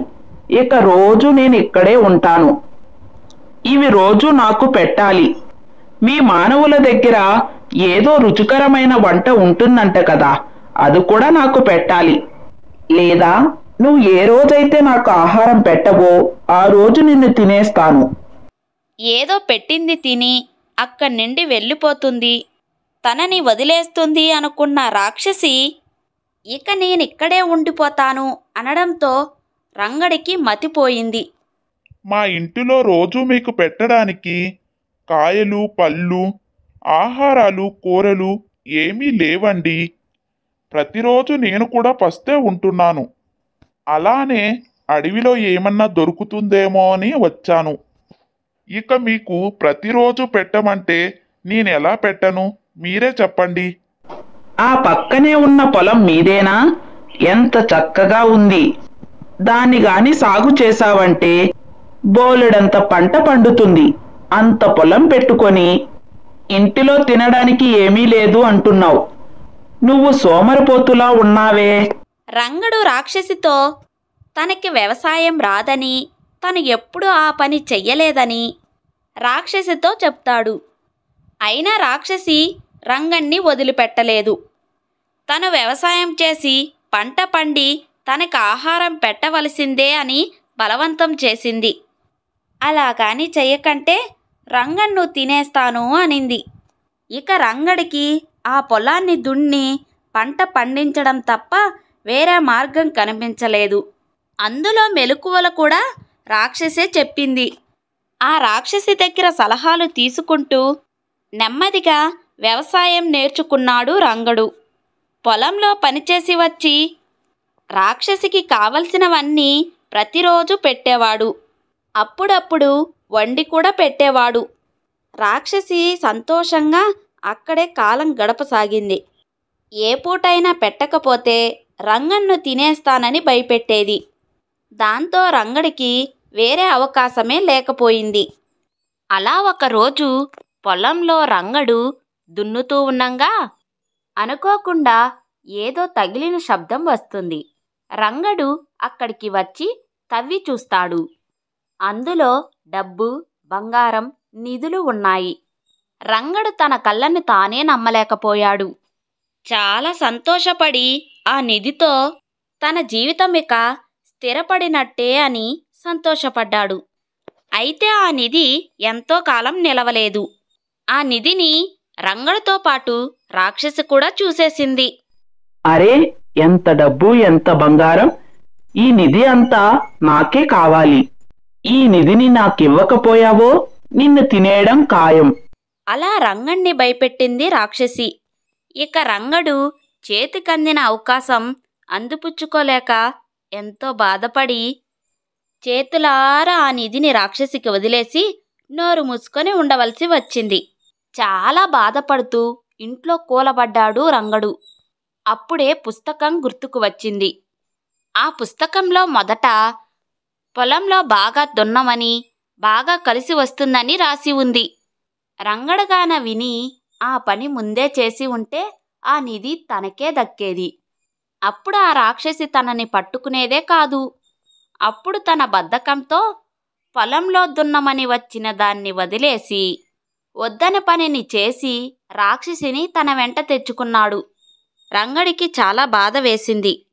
తండ్రి చెప్పిన మాటలన్నీ గుర్తుకు వచ్చాయి. ఇక ఉండలేక తండ్రిని చూడ్డానికి వెళ్ళాడు. తన తప్పులన్నీ ఒప్పుకొని ఇక తండ్రితోనే ఉండాలని నిర్ణయించుకున్నాడు రంగడు. పాపం నాన్న ఉన్న ఎకరంలో ఎన్ని కష్టాలు పడుతున్నాడో అని అనుకుంటూ నాన్న ఉన్న పొలం దగ్గరికి నడవసాగాడు. కానీ అక్కడికి వెళ్ళేసరికి ఆశ్చర్యంగా తండ్రి 10 మందితో కూర్చొని కబుర్లు చెప్పుకుంటూ ఆ ఉన్న ఎకరం సాగు చేసుకుంటూ కనిపించాడు. ఆ 10 మంది తండ్రిని ఎంతో గౌరవిస్తున్నారు. రాఘవయ్య వాళ్ళందరికీ యజమాని. రంగడు చూడగా ఇంతకు ముందు తన పొలంలో పనిచేసిన వాళ్లే ఇప్పుడు కూడా తన తండ్రికి అంతే గౌరవం ఇస్తూ తన దగ్గర పనిచేస్తున్నారు. రంగడికి అసలు సత్యం అప్పుడే అర్థమైంది. గుణాన్ని బట్టే అందరూ గౌరవిస్తారని తెలుసుకున్నాడు రంగడు. 1 ఎకరం పొలం అయినా తండ్రి ఎంతో సంతోషంగా ఉంటూ నలుగురికి ఉపాధి కల్పిస్తూ తను సంతోషంగా జీవిస్తున్నాడు. అదే చేత 20 ఎకరాల పొలం పెట్టుకొని పంట పండియక నష్టాలు తెచ్చి చివరకు అందులో దొరికిన నిధిని రాక్షసి పాలు చేశాను నేను. నాన్న ఎంతో గొప్పవాడు. నాన్న నన్ను క్షమించండి. మీరు చెప్పినప్పుడు వినక చాలా పెద్ద తప్పు చేశాను. ఇప్పుడు అన్నీ నష్టపోయాను అని జరిగిన విషయమంతా తండ్రికి చెప్పాడు. సరే, జరిగిందేదో జరిగిపోయింది. ఇకనైనా నువ్వు నిజం తెలుసుకున్నావు. నాకంతే చాలు. ఎప్పుడైతే మన తప్పు తెలుసుకొని మార్పు కోరుకుంటామో అప్పుడే మన అభివృద్ధి మొదలవుతుంది. ఇకపై నువ్వు మన ఎకరం పొలాన్ని అలాగే 20 ఎకరాల పొలాన్ని అన్నిటినీ సాగు చేసి కష్టపడి పనిచేయి. విజయం మనకి తప్పక లభిస్తుంది. ఇన్నాళ్ళు కష్టపడింది చాలు. ఇక నిధి అంటావా ఆ రాక్షసికే రాసి పెట్టి ఉంది.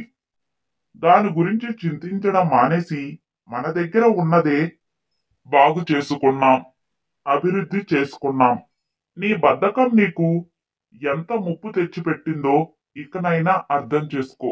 నువ్వన్నట్టు పుస్తకంలో మొదటి పేజీలో ఉన్నదే నువ్వు చేసింటే ఇన్ని కష్టాలు పడేవాడివి కాదు. పొలం దున్నడానికి బద్దకించి ఏదో కష్టపడకుండానే డబ్బొస్తుందేమో అని అటువైపుగా వెళ్ళావు. ఆ రాక్షసితో నానా కష్టాలు పడ్డావు. పోనీలే, అది కూడా ఒక అంతుకు మంచే అయ్యింది. ఆ రకంగానైనా నువ్వు సాగు చేయడం నేర్చుకున్నావు కదా. తండ్రి రంగడికి ధైర్యాన్ని బుద్ధిని చెప్పి రంగడిని తీసుకొని మరలా ఇంటికి వెళ్ళిపోయాడు. అక్కడ ఉన్నవారందరూ జరిగింది చూసి ఎంతో సంతోషపడ్డారు.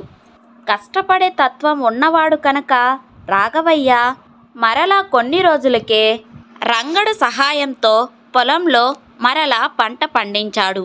అది బోలెడన్ని లాభాలను తెచ్చిపెట్టింది. రంగడికి అందులో ఉన్న మెలకువలన్నీ నేర్పాడు. రంగడు కూడా రాఘవయ్యలాగానే కష్టపడి పని చేయడం, అందరికీ సహాయంగా ఉండడం కూడా నేర్చుకున్నాడు. తన బద్ధకాన్ని వదిలి మంచివాడిగా పేరు తెచ్చుకున్నాడు. కష్టపడే తత్వం ఉన్న మనిషి ఎక్కడైనా సంతోషంగానే బ్రతకగలడు. అదే సోమరి ఎంత సుఖంలో ఉన్నా చివరికి నష్టపోయి దుఃఖంలోనే మునిగిపోతాడు. అందుకే పెద్దలు కష్టే ఫలే అన్నారు. ఈమె పేరు సుమతి. ఈమెకు 6 నెలల క్రితమే వివాహం అయ్యింది. అన్న రమేష్ సుమతికి పక్క ఊరిలోనే ఉంటున్న రాముకిచ్చి ఘనంగా పెళ్లి చేశాడు. సుమతి తండ్రి చిన్నతనంలోనే చనిపోవడంతో ఇంటి బాధ్యతంతా అన్న రామునే చూసుకుంటున్నాడు. సుమతికి ఎప్పుడూ లోటు రానీలేదు రమేష్.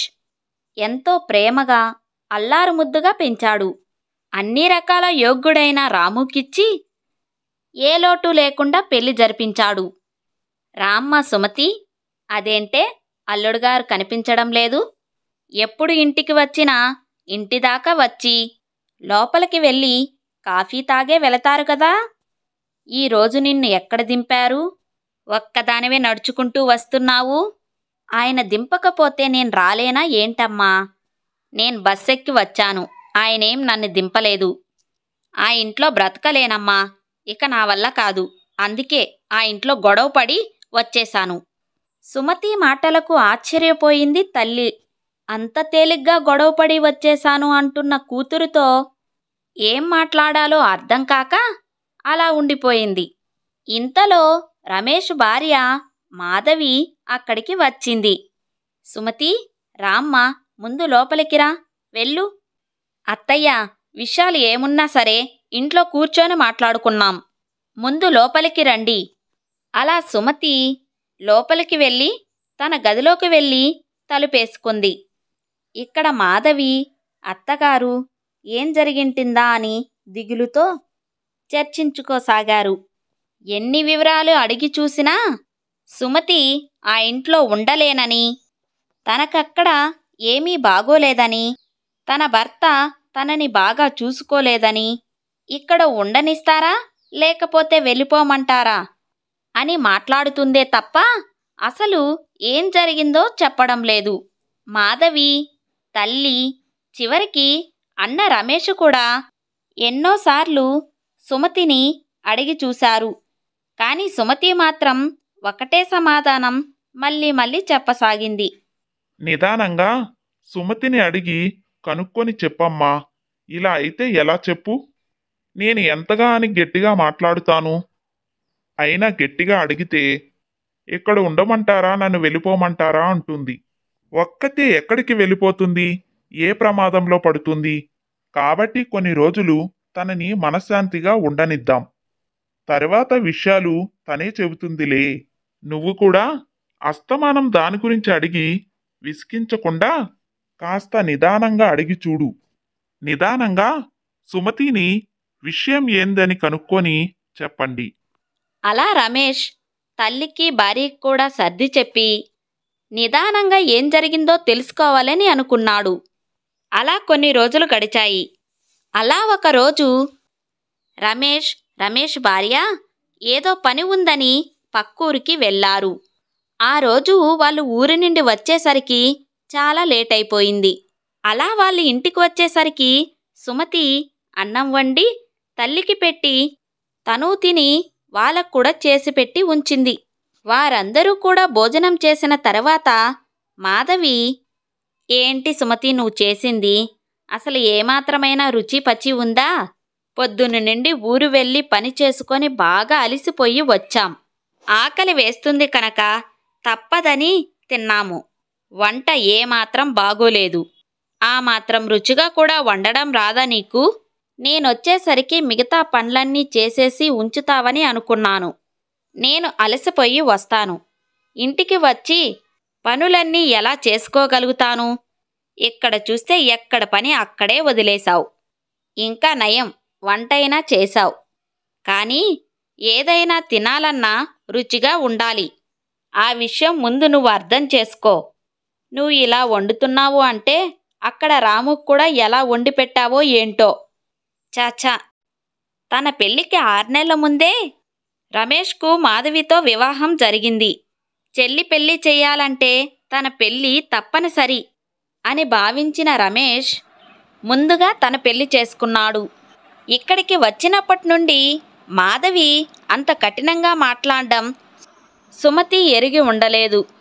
అక్కడ ఉన్నన్ని రోజులు ఎంతో ప్రేమగా ఆప్యాయంగా చూసుకునేది. పెళ్లి పనులు కూడా అన్నీ దగ్గరుండి చూసుకుంది. పెట్టికోతల్లో ఏ లోటు చెయ్యలేదు. ఎప్పుడూ తనను వేరుగా చూడలేదు. అటువంటిది వదిని ఇలా మాట్లాడేసరికి సుమతి కంగు తింది. ఆ రోజుటికి ఏదో పని ఒత్తిడి మీద అలా మాట్లాడి ఉండి ఉంటుందేమోలే అనుకునింది సుమతి. తెల్లవారిన తర్వాత, లే అమ్మా లే, ఇంకా ఎంతసేపు ఇలా పడుకుంటావు? పొద్దున్నే లేచి ఇంటి పని చెయ్యాలని బుద్ధి లేదా నీకు? నేనొక్కదాని ఇంటి పని అంతా ఎలా చేస్తానని అనుకుంటున్నావు? ఇంకా ఎన్ని రోజులు ఇలా ఉంటావు? పెళ్ళైన దానివి, ఎలాగో మీ ఇంటికి వెళ్ళడం లేదు. ఇక్కడ ఉండాలంటే కొన్ని పద్ధతులు పాటించాలి. ముందు అది తెలుసుకో. పొద్దున్నే లేచి కల్లాప చల్లి ఇంటి ముందు ముగ్గు వెయ్యాలి. ఆ తర్వాత ఇంటిల్లపాదికి వంట చెయ్యాలి. బట్టలు ఉతకాలి. మిగిలిపోయిన పనులన్నీ చేసి పెట్టాలి. అర్థమైందా? సుమతి, నువ్వు ఇంకా ఏమన్నా చిన్నపిల్లవనుకుంటున్నావా? ఇంతమందికి చాకిరీ చేయడం నా వల్ల కాదు బాబు. నిన్న ఏదో పని ఒత్తిడిలో అనింది అనుకుంటే తెల్లవారుతూనే వదిన శాపనార్థాలతో మొదలుపెట్టింది.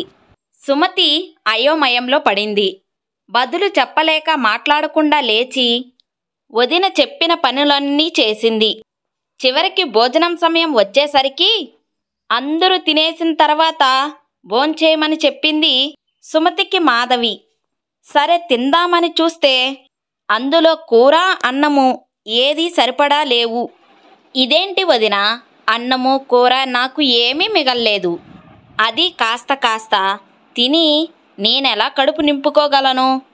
నువ్వేమో అందరూ తిన్నాక తినమన్నావు, అందరికీ పెట్టాక భోంచేయమన్నావు.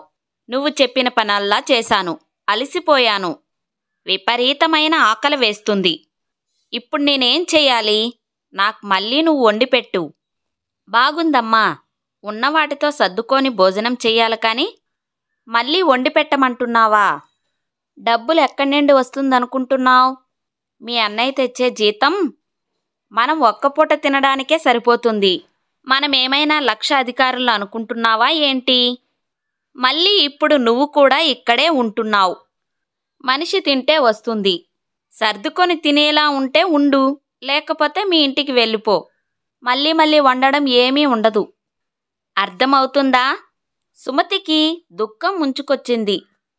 ఎవరితో చెప్పుకోవాలో తెలియడం లేదు. అక్కడేదో కష్టపడుతున్నానని ఇక్కడికి వస్తే వదిన ఇంకా బాధ పెడుతుంది. చివరికి తిండి కూడా సరిగ్గా తినలేకపోవడంతో సుమతి చాలా బాధపడింది. తల్లితో తన బాధ చెప్పుకున్నామని ప్రయత్నించింది. కానీ తల్లి కూడా వదినినే సమర్థిస్తూ మాట్లాడడంతో సుమతి ఏం చేయలేకపోయింది. ఒకరోజు సుమతి తన స్నేహితురాలు ఇంటికి వెళ్ళి తిరిగి వచ్చింది. అప్పుడు మాధవి, తిరిగొచ్చావా తల్లి? అక్కడే ఉండిపోవలసింది. తిరిగి ఎందుకు వచ్చావు? నువ్వు ఇంకా పెళ్ళి కాని చిన్నపిల్లవే అనుకుంటున్నావా? వెళ్ళి ఊరంతా తిరిగి కబుర్లు చెప్పి రావడానికి, స్నేహితురాలు ఇంటికి వెళ్ళి కాలక్షేపం చేసి రావడానికి. ఇంట్లో ఇంత పనుంది, ఎవరు చేస్తారనుకుంటున్నావు? నీ ఇష్టానికి ఊరంతా తిరిగి కాలక్షేపం చేస్తూ ఉంటే ఇంట్లో పని నేను చేసుకోవాలా?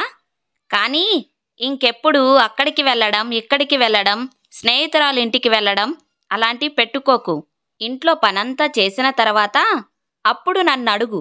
నేను పంపిస్తే వెళ్ళు, లేకపోతే లేదు అలా నన్ను అడగనూ లేదు, నాకు చెప్పనూ లేదు.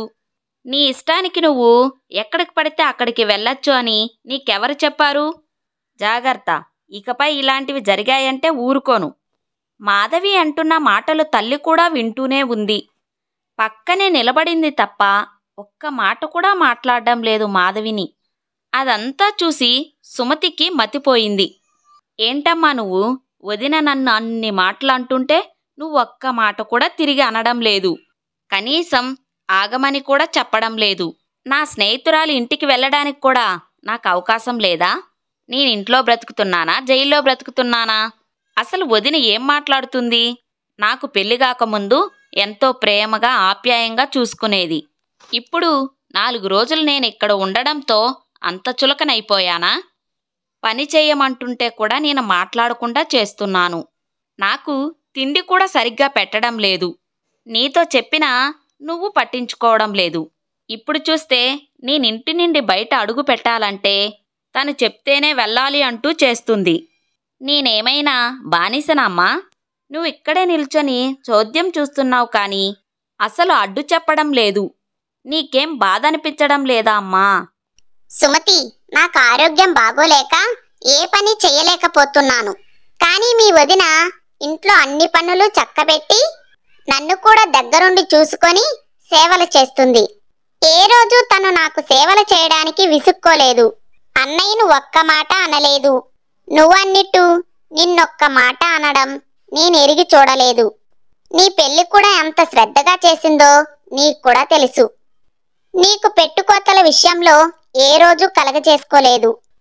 ఇప్పుడు తను ఎందుకిలా ప్రవర్తిస్తుందో నువ్వెప్పుడైనా ఆలోచించావా? ఇక్కడ వదిన ఏ పని చెప్తే ఆ పని చేస్తున్నాను, ఎలా ఉండమంటే అలా ఉంటున్నాను అంటున్నావు. మరి మీ ఇంట్లో ఎలా ఉన్నావు? మరి నువ్వు ఇక్కడ చేసే పని మీ ఇంట్లో చేసుకుంటే నీకు గౌరవంగా ఉంటుంది, అవునా కాదా? పెళ్ళైన తర్వాత అక్కడ ఉండడమే గౌరవం తల్లి. ఇలా నువ్వు భర్తతో గొడవ పడి ఇంటికి వస్తే తను మాత్రం ఎన్ని రోజులని చేసి పెడుతుంది? నీకు గౌరవం ఎలా ఇస్తుంది? మనుషులు ఎప్పుడూ ఒకేలాగా ఎల్లవేళలా ప్రవర్తించరు. నువ్వు ఇక్కడ ఇలా కష్టపడే బదులు మీ ఇంటికాడే నువ్వు ఈ పని చేసుకుంటే నీకు ఎంతో సవ్యంగా గౌరవం కూడా ఉంటుంది. తను కూడా నేను చెయ్యలేను, మీకెందుకు సేవలు చెయ్యాలి అని అనుకుని ఉంటే అప్పుడు నువ్వు ఏమనేదానివి? ఇప్పుడు తను ఎందుకు అలా ప్రవర్తిస్తుందో? తల్లి మాటలకి సుమతి చాలా బాధపడింది. ఒక రకంగా అది కూడా నిజమే కదా అనిపించింది. ఇక్కడెంతో పనిచేసి శ్రమపడే ఉంటుంది. చివరకు సరైన తిండి కూడా దొరకడం లేదు. ఇదే పనిని తన భర్త ఇంట్లో ఎంతో బాధ్యతగా చేసుకుని ఉంటే సుఖంగా ఉండేది. రాము ఏ రోజు తనని బాధ పెట్టలేదు. ఆ విషయాలన్నీ గుర్తుకు వచ్చాయి సుమతికి. పంతానికి పోయి జీవితాన్ని పాడు చేసుకున్నానేమో అనిపించింది. వెంటనే రాము దగ్గరికి వెళ్ళిపోవాలి అని నిర్ణయించుకుంది సుమతి. అదే సంగతి తల్లికి చెబుతూ ఉండగా అప్పుడే ఒక శుభలేఖ వచ్చింది. సుమతికి మతిపోయింది. అప్పుడే రాము తనను వదిలేసి వేరే అమ్మాయిని పెళ్లి చేసుకుంటున్నాడు అన్న భావంతో సుమతి వెక్కి వెక్కి ఆడవడం మొదలుపెట్టింది. తాను ఇలా అలిగి కూర్చుంటే ఎప్పుడో అప్పుడు తన దారికి వస్తాడని, ఎప్పుడో అప్పుడు తను చెప్పిన మాట వింటాను అంటాడేమో అని అనుకుంది సుమతి. కానీ తనని ఇలా వదిలేసి వేరే ఒకరిని పెళ్లి చేసుకుంటాడని తను ఎప్పుడూ ఊహించనే లేదు. అందరూ హడావిడిగా రాము దగ్గరికి బయలుదేరారు. అల్లుడు గారు, మీరు ఇలా మా అమ్మాయికి అన్యాయం చేసి వేరే ఒకరిని పెళ్లి చేసుకుంటారు అని నేను ఎప్పుడూ అనుకోలేదు. ఎప్పటికైనా ఆమె మనసు మార్చి మీ దగ్గరికి పంపుదామని మేము అనుకున్నాం. కానీ ఇంతలోనే మీరు ఇటువంటి నిర్ణయం తీసుకుంటారని నేను ఎప్పుడూ అనుకోలేదు. మరి ఏం చెయ్యమంటారండి నన్ను? మీ అమ్మాయి అక్కడికి వచ్చి 2 నెలలు అవుతుంది. అలిగి పుట్టింటికి వెళ్ళిందిలే. 4 రోజుల్లో తిరిగి వస్తుందని అనుకున్నాం. ఎన్ని రోజులైనా అక్కడి నుండి మాట లేదు, మంతి లేదు. నేను ఎన్ని రోజులని ఊరుకోవాలి? నేనంటే అంతగా ఇష్టం లేని మనిషిని నేనెందుకు ఉంచుకోవాలి? అందుకే నన్ను ఇష్టపడే అమ్మాయిని పెళ్లి చేసుకోవాలని నిర్ణయించుకున్నాను. నన్ను అంటే నన్ను మాత్రమే కాదు, నా ఇబ్బందుల్ని, నా బాధ్యతలను కూడా ప్రేమించాలి. మీ అమ్మాయికి అది చేత కాదు. నా తల్లికి అనారోగ్యం ఉండడం వల్ల తనతో ఎక్కువ సమయం ఉండలేకపోయేవాడిని. పని ఒత్తిడి కారణం వల్ల తనకి ఎక్కువ సమయం కేటాయించలేకపోయాను. అయితే అందుకని అటువంటి చిన్న చిన్న విషయాలకే గొడవ చేస్తారా చెప్పండి? తనతో ఎక్కువ సమయం గడపలేదని, తనకు ప్రాధాన్యత ఇవ్వలేదని, తల్లి దగ్గర సేవలు చేస్తూ ఉన్నానని, బయటకు తీసుకువెళ్ళలేదని, ఇవే సుమతి నా గురించి చెప్పినవి. ఇటువంటి విషయాలకే గొడవపడి మీ ఇంటికి వచ్చేసింది. మీ ఇంట్లో సుమతి తండ్రి చిన్నప్పుడే చనిపోయాడని నాకు ముందే తెలుసు. తండ్రి లేకుండా ఇంటి బాధ్యతలు నడపడం ఎంత కష్టమో నాకు కూడా తెలుసు. నేను కూడా అదే పరిస్థితిని ఎదుర్కొన్నాను కాబట్టి. రమేష్ గురించి కూడా నాకు బాగా తెలుసు. సుమతి కూడా అంతే బాధ్యతగా ఉంటుందని భావించాను. కష్టంలో పెరిగింది కాబట్టి కష్టం అంటే ఏమిటో తెలిసుంటుంది అనుకున్నాను. మా తల్లిని కూడా మీలాగే ప్రేమగా ఆదరిస్తుందని భావించాను. కష్టం తెలిసిన అమ్మాయిని పెళ్లి చేసుకుంటే అమ్మను బాగా చూసుకుంటుందని భావించాను. కానీ సుమతి ఏమాత్రం బాధ్యత లేకుండా పెరిగిందని ఆ తర్వాత అర్థమయ్యింది. మా అమ్మని ప్రేమగా చూసుకోలేదని పక్కన పెడితే తనని నేను ప్రేమగా చూసుకుంటున్నానని కోపం వచ్చేది. తను ఎలా వంట చేసినా మేము ఏ రోజు వంక పెట్టలేదు. తను ఏ పని చేసినా ఏమీ అనేవారం కాదు. కానీ సుమతి మాత్రం మా మాటల్లోనూ పనుల్లోనూ లోపాలు వెతకడం మొదలుపెట్టింది. నన్ను అమ్మను కష్టపెట్టింది. తనతో నేను ఉండలేనండి. తను కష్టం తెలిసిన అమ్మాయి కాదు. నా జీవితంలో ఎన్నో కష్టాలు ఉన్నాయి. వాటిని నాతో పాటు పంచుకునే అమ్మాయే కావాలి. నన్ను క్షమించండి. నన్ను క్షమించండి. నా తప్పు నాకు తెలిసి వచ్చింది. అవును, మిమ్మల్ని బాధ పెట్టాను. నాతో ఎక్కువ సమయం గడపలేదని అడిగేదాన్ని. నన్ను ఎక్కడికైనా తీసుకెళ్ళమని వేధించేదాన్ని. నేను మిమ్మల్ని అర్థం చేసుకోకుండా ప్రవర్తించాను. అత్తయ్య, నన్ను క్షమించండి. కానీ ఇక మీదట ఎప్పుడూ అలా ఉండను. ఇకపై నేను కూడా బాధ్యతగా ఉంటాను. దయచేసి నాకు అన్యాయం చేయకండి. అలా చాలాసేపు సుమతి అత్తను భర్తను బ్రతిమలాడింది. తన జీవితం అన్యాయం చేయొద్దని ఏడ్చింది. అప్పుడు రాము, సరే సరే, ఏడవకు సుమతి. అది నా పెళ్లి శుభలేఖ కాదు. మా ఆఫీసులో పనిచేస్తాడే రాము, అతనిది. కానీ నువ్వు ఇలా భావించైనా పరిగెత్తుకొని వస్తావని నేనే కావాలని పంపించాను. నేను ఊహించినట్టుగానే వచ్చావు. అందుకే కాసేపు అలా నాటకం ఆడాను. నిన్ను వదిలేసి మరొకరిని పెళ్లి చేసుకోవడం ఎంత తప్పు. అప్పుడు నా బాధ్యతను నెరవేర్చినట్టే కదా. అలా ఎప్పుడు నేను చేయను సుమతి. కష్టం విలువేంటో నాకు బాగా తెలుసు. ఎవరిని కష్టపెట్టడం నా ఉద్దేశం కాదు. సుమతి చాలా సంతోషపడింది. సుమతి తల్లి కూడా రాముకు కృతజ్ఞతలు చెప్పుకుంది. సుమతి ఎంత కష్టపెట్టినా రాము అంత బాధ్యతగా నడుచుకున్నందుకు తల్లి ఎంతో సంతోషించింది. అన్నా వదినలు కూడా రాముకు కృతజ్ఞతలు తెలుపుకున్నారు. తన జీవితం ఎక్కడ పాడవుతుందో అని చాలా బెంగ పెట్టుకున్నాము. మీరు ఇంత మంచివారు కాబట్టి సరిపోయింది. లేదంటే తన జీవితం అన్యాయం అయిపోయేది. అవునా వదినా? నా జీవితం ఏమైపోతుందా అని కంగారు పడ్డావా? ఎందుకొదినా ఈ నాటకాలు? మీకు తెలుసా నన్ను ఎన్ని కష్టాలు పెట్టిందో మా వదిన? నేనెప్పుడు తను నాతో అలా ప్రవర్తిస్తుందని తెలీదు. మా అన్నయ్య కూడా నాతో కఠినంగానే మాట్లాడాడు. తను ఎన్నో మాటలు అంటుంటే ఒక్కరు కూడా ఎదురు చెప్పనే లేదు, కాదని అనలేదు. కానీ ఇప్పుడేమో నా జీవితం ఎక్కడ పాడైపోతుందా అని బెంగ పెట్టుకున్నాము అని అంటున్నారు. మీరు వాళ్ళ మాటలు ఏమీ నమ్మకండి. అప్పుడే నాకు మీ విలువ బాగా తెలిసి వచ్చింది. నన్ను ఒక బానిసలా చూసింది. ఇప్పుడేమో మీ ముందు ఇలా మాట్లాడుతుంది. అయ్యో తప్పు సుమతి. మీ వదిన్ని మీ అన్నయ్యని చాలా అపార్థం చేసుకున్నావు. ఈ నాటకంలో మీ అన్నయ్యకి వదినకు కూడా భాగం ఉంది. వాళ్ళు నీతో కఠినంగా ఉండాలని నాటకం ఆడారే తప్ప నిజంగా నిన్ను బాధ పెట్టాలని కాదు. నువ్వు ఇంటికి వెళ్ళిపోయిన కొన్ని రోజులకు వాళ్ళు నా దగ్గరికి వచ్చారు. జరిగిందంతా కనుక్కున్నారు. నువ్వు చిన్నతనంతో ఇలా ప్రవర్తిస్తున్నావని వాళ్ళకు బాగా అర్థమయ్యింది. అందుకే నాతో కూడా చెప్పి ఇలా నాటకం ఆడాలని నిర్ణయించుకున్నారు. ఎప్పుడైతే నీతో కఠినంగా నీకు గౌరవం ఇవ్వకుండా చూశారో నువ్వు ఇందాక చెప్పినట్టు ఇక్కడ విలువ తెలిసి వచ్చింది. తప్పు చేశాను అన్న భావం కలిగింది. వాళ్ళు నిన్ను బాగా చూసుకొని ఉనింటే ఇంకెప్పుడు నీ బాధ్యతలు తెలుసుకోలేకపోయేదానివేమో. అందుకే నీ బాధ్యత నీకు తెలియచెప్పాలని వాళ్ళు చెడ్డవాళ్ళయ్యారు సుమతి. అంతేకాని నిన్ను బాధ పెట్టాలని కాదు. నువ్వంటే ఎంతో ప్రేమ అభిమానం ఉన్నవాళ్ళు.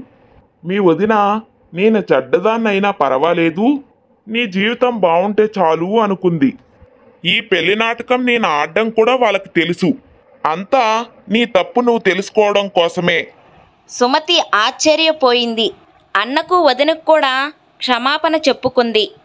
తను చిన్నతనంతో తప్పు చేస్తే బాధ్యతగా సరిదిద్ది తన జీవితం నిలబెట్టినందుకు సుమతి వాళ్ళ కృతజ్ఞతలు చెప్పుకుంది. అలా తనను తన మెట్టినింటిలో వదిలిపెట్టి అన్న వదిన తల్లి తిరిగి ప్రయాణమయ్యారు. సుమతి అక్కడ ఎంతో సంతోషంగా ఈసారి చాలా బాధ్యతగా నడుచుకుంది. రాముకు కూడా ఏ కష్టం కలగనివ్వలేదు. రాము సుమతిలో వచ్చిన మార్పుకు ఎంతో సంతోషించాడు. మెట్టినింట్లో తన బాధ్యతలను ఇబ్బందులు కూడా తన సొంతం చేసుకొని మెలిగితేనే ఆడపిల్లకు అందం. తన జీవితం మాత్రమే తనకు ముఖ్యం అనుకుంటే ఎప్పుడూ సమస్యలే తప్ప సుఖం ఉండదు. భర్త మంచివాడైనప్పుడు తన కష్టాలను భార్య బాధ్యతగా తీసుకుంటే ఆ జీవితంలో సమస్యలనేవే రావు. కథ నచ్చితే తప్పకుండా లైక్ చేయండి. మరో మంచి కథలో మళ్ళీ కలుసుకుందాం.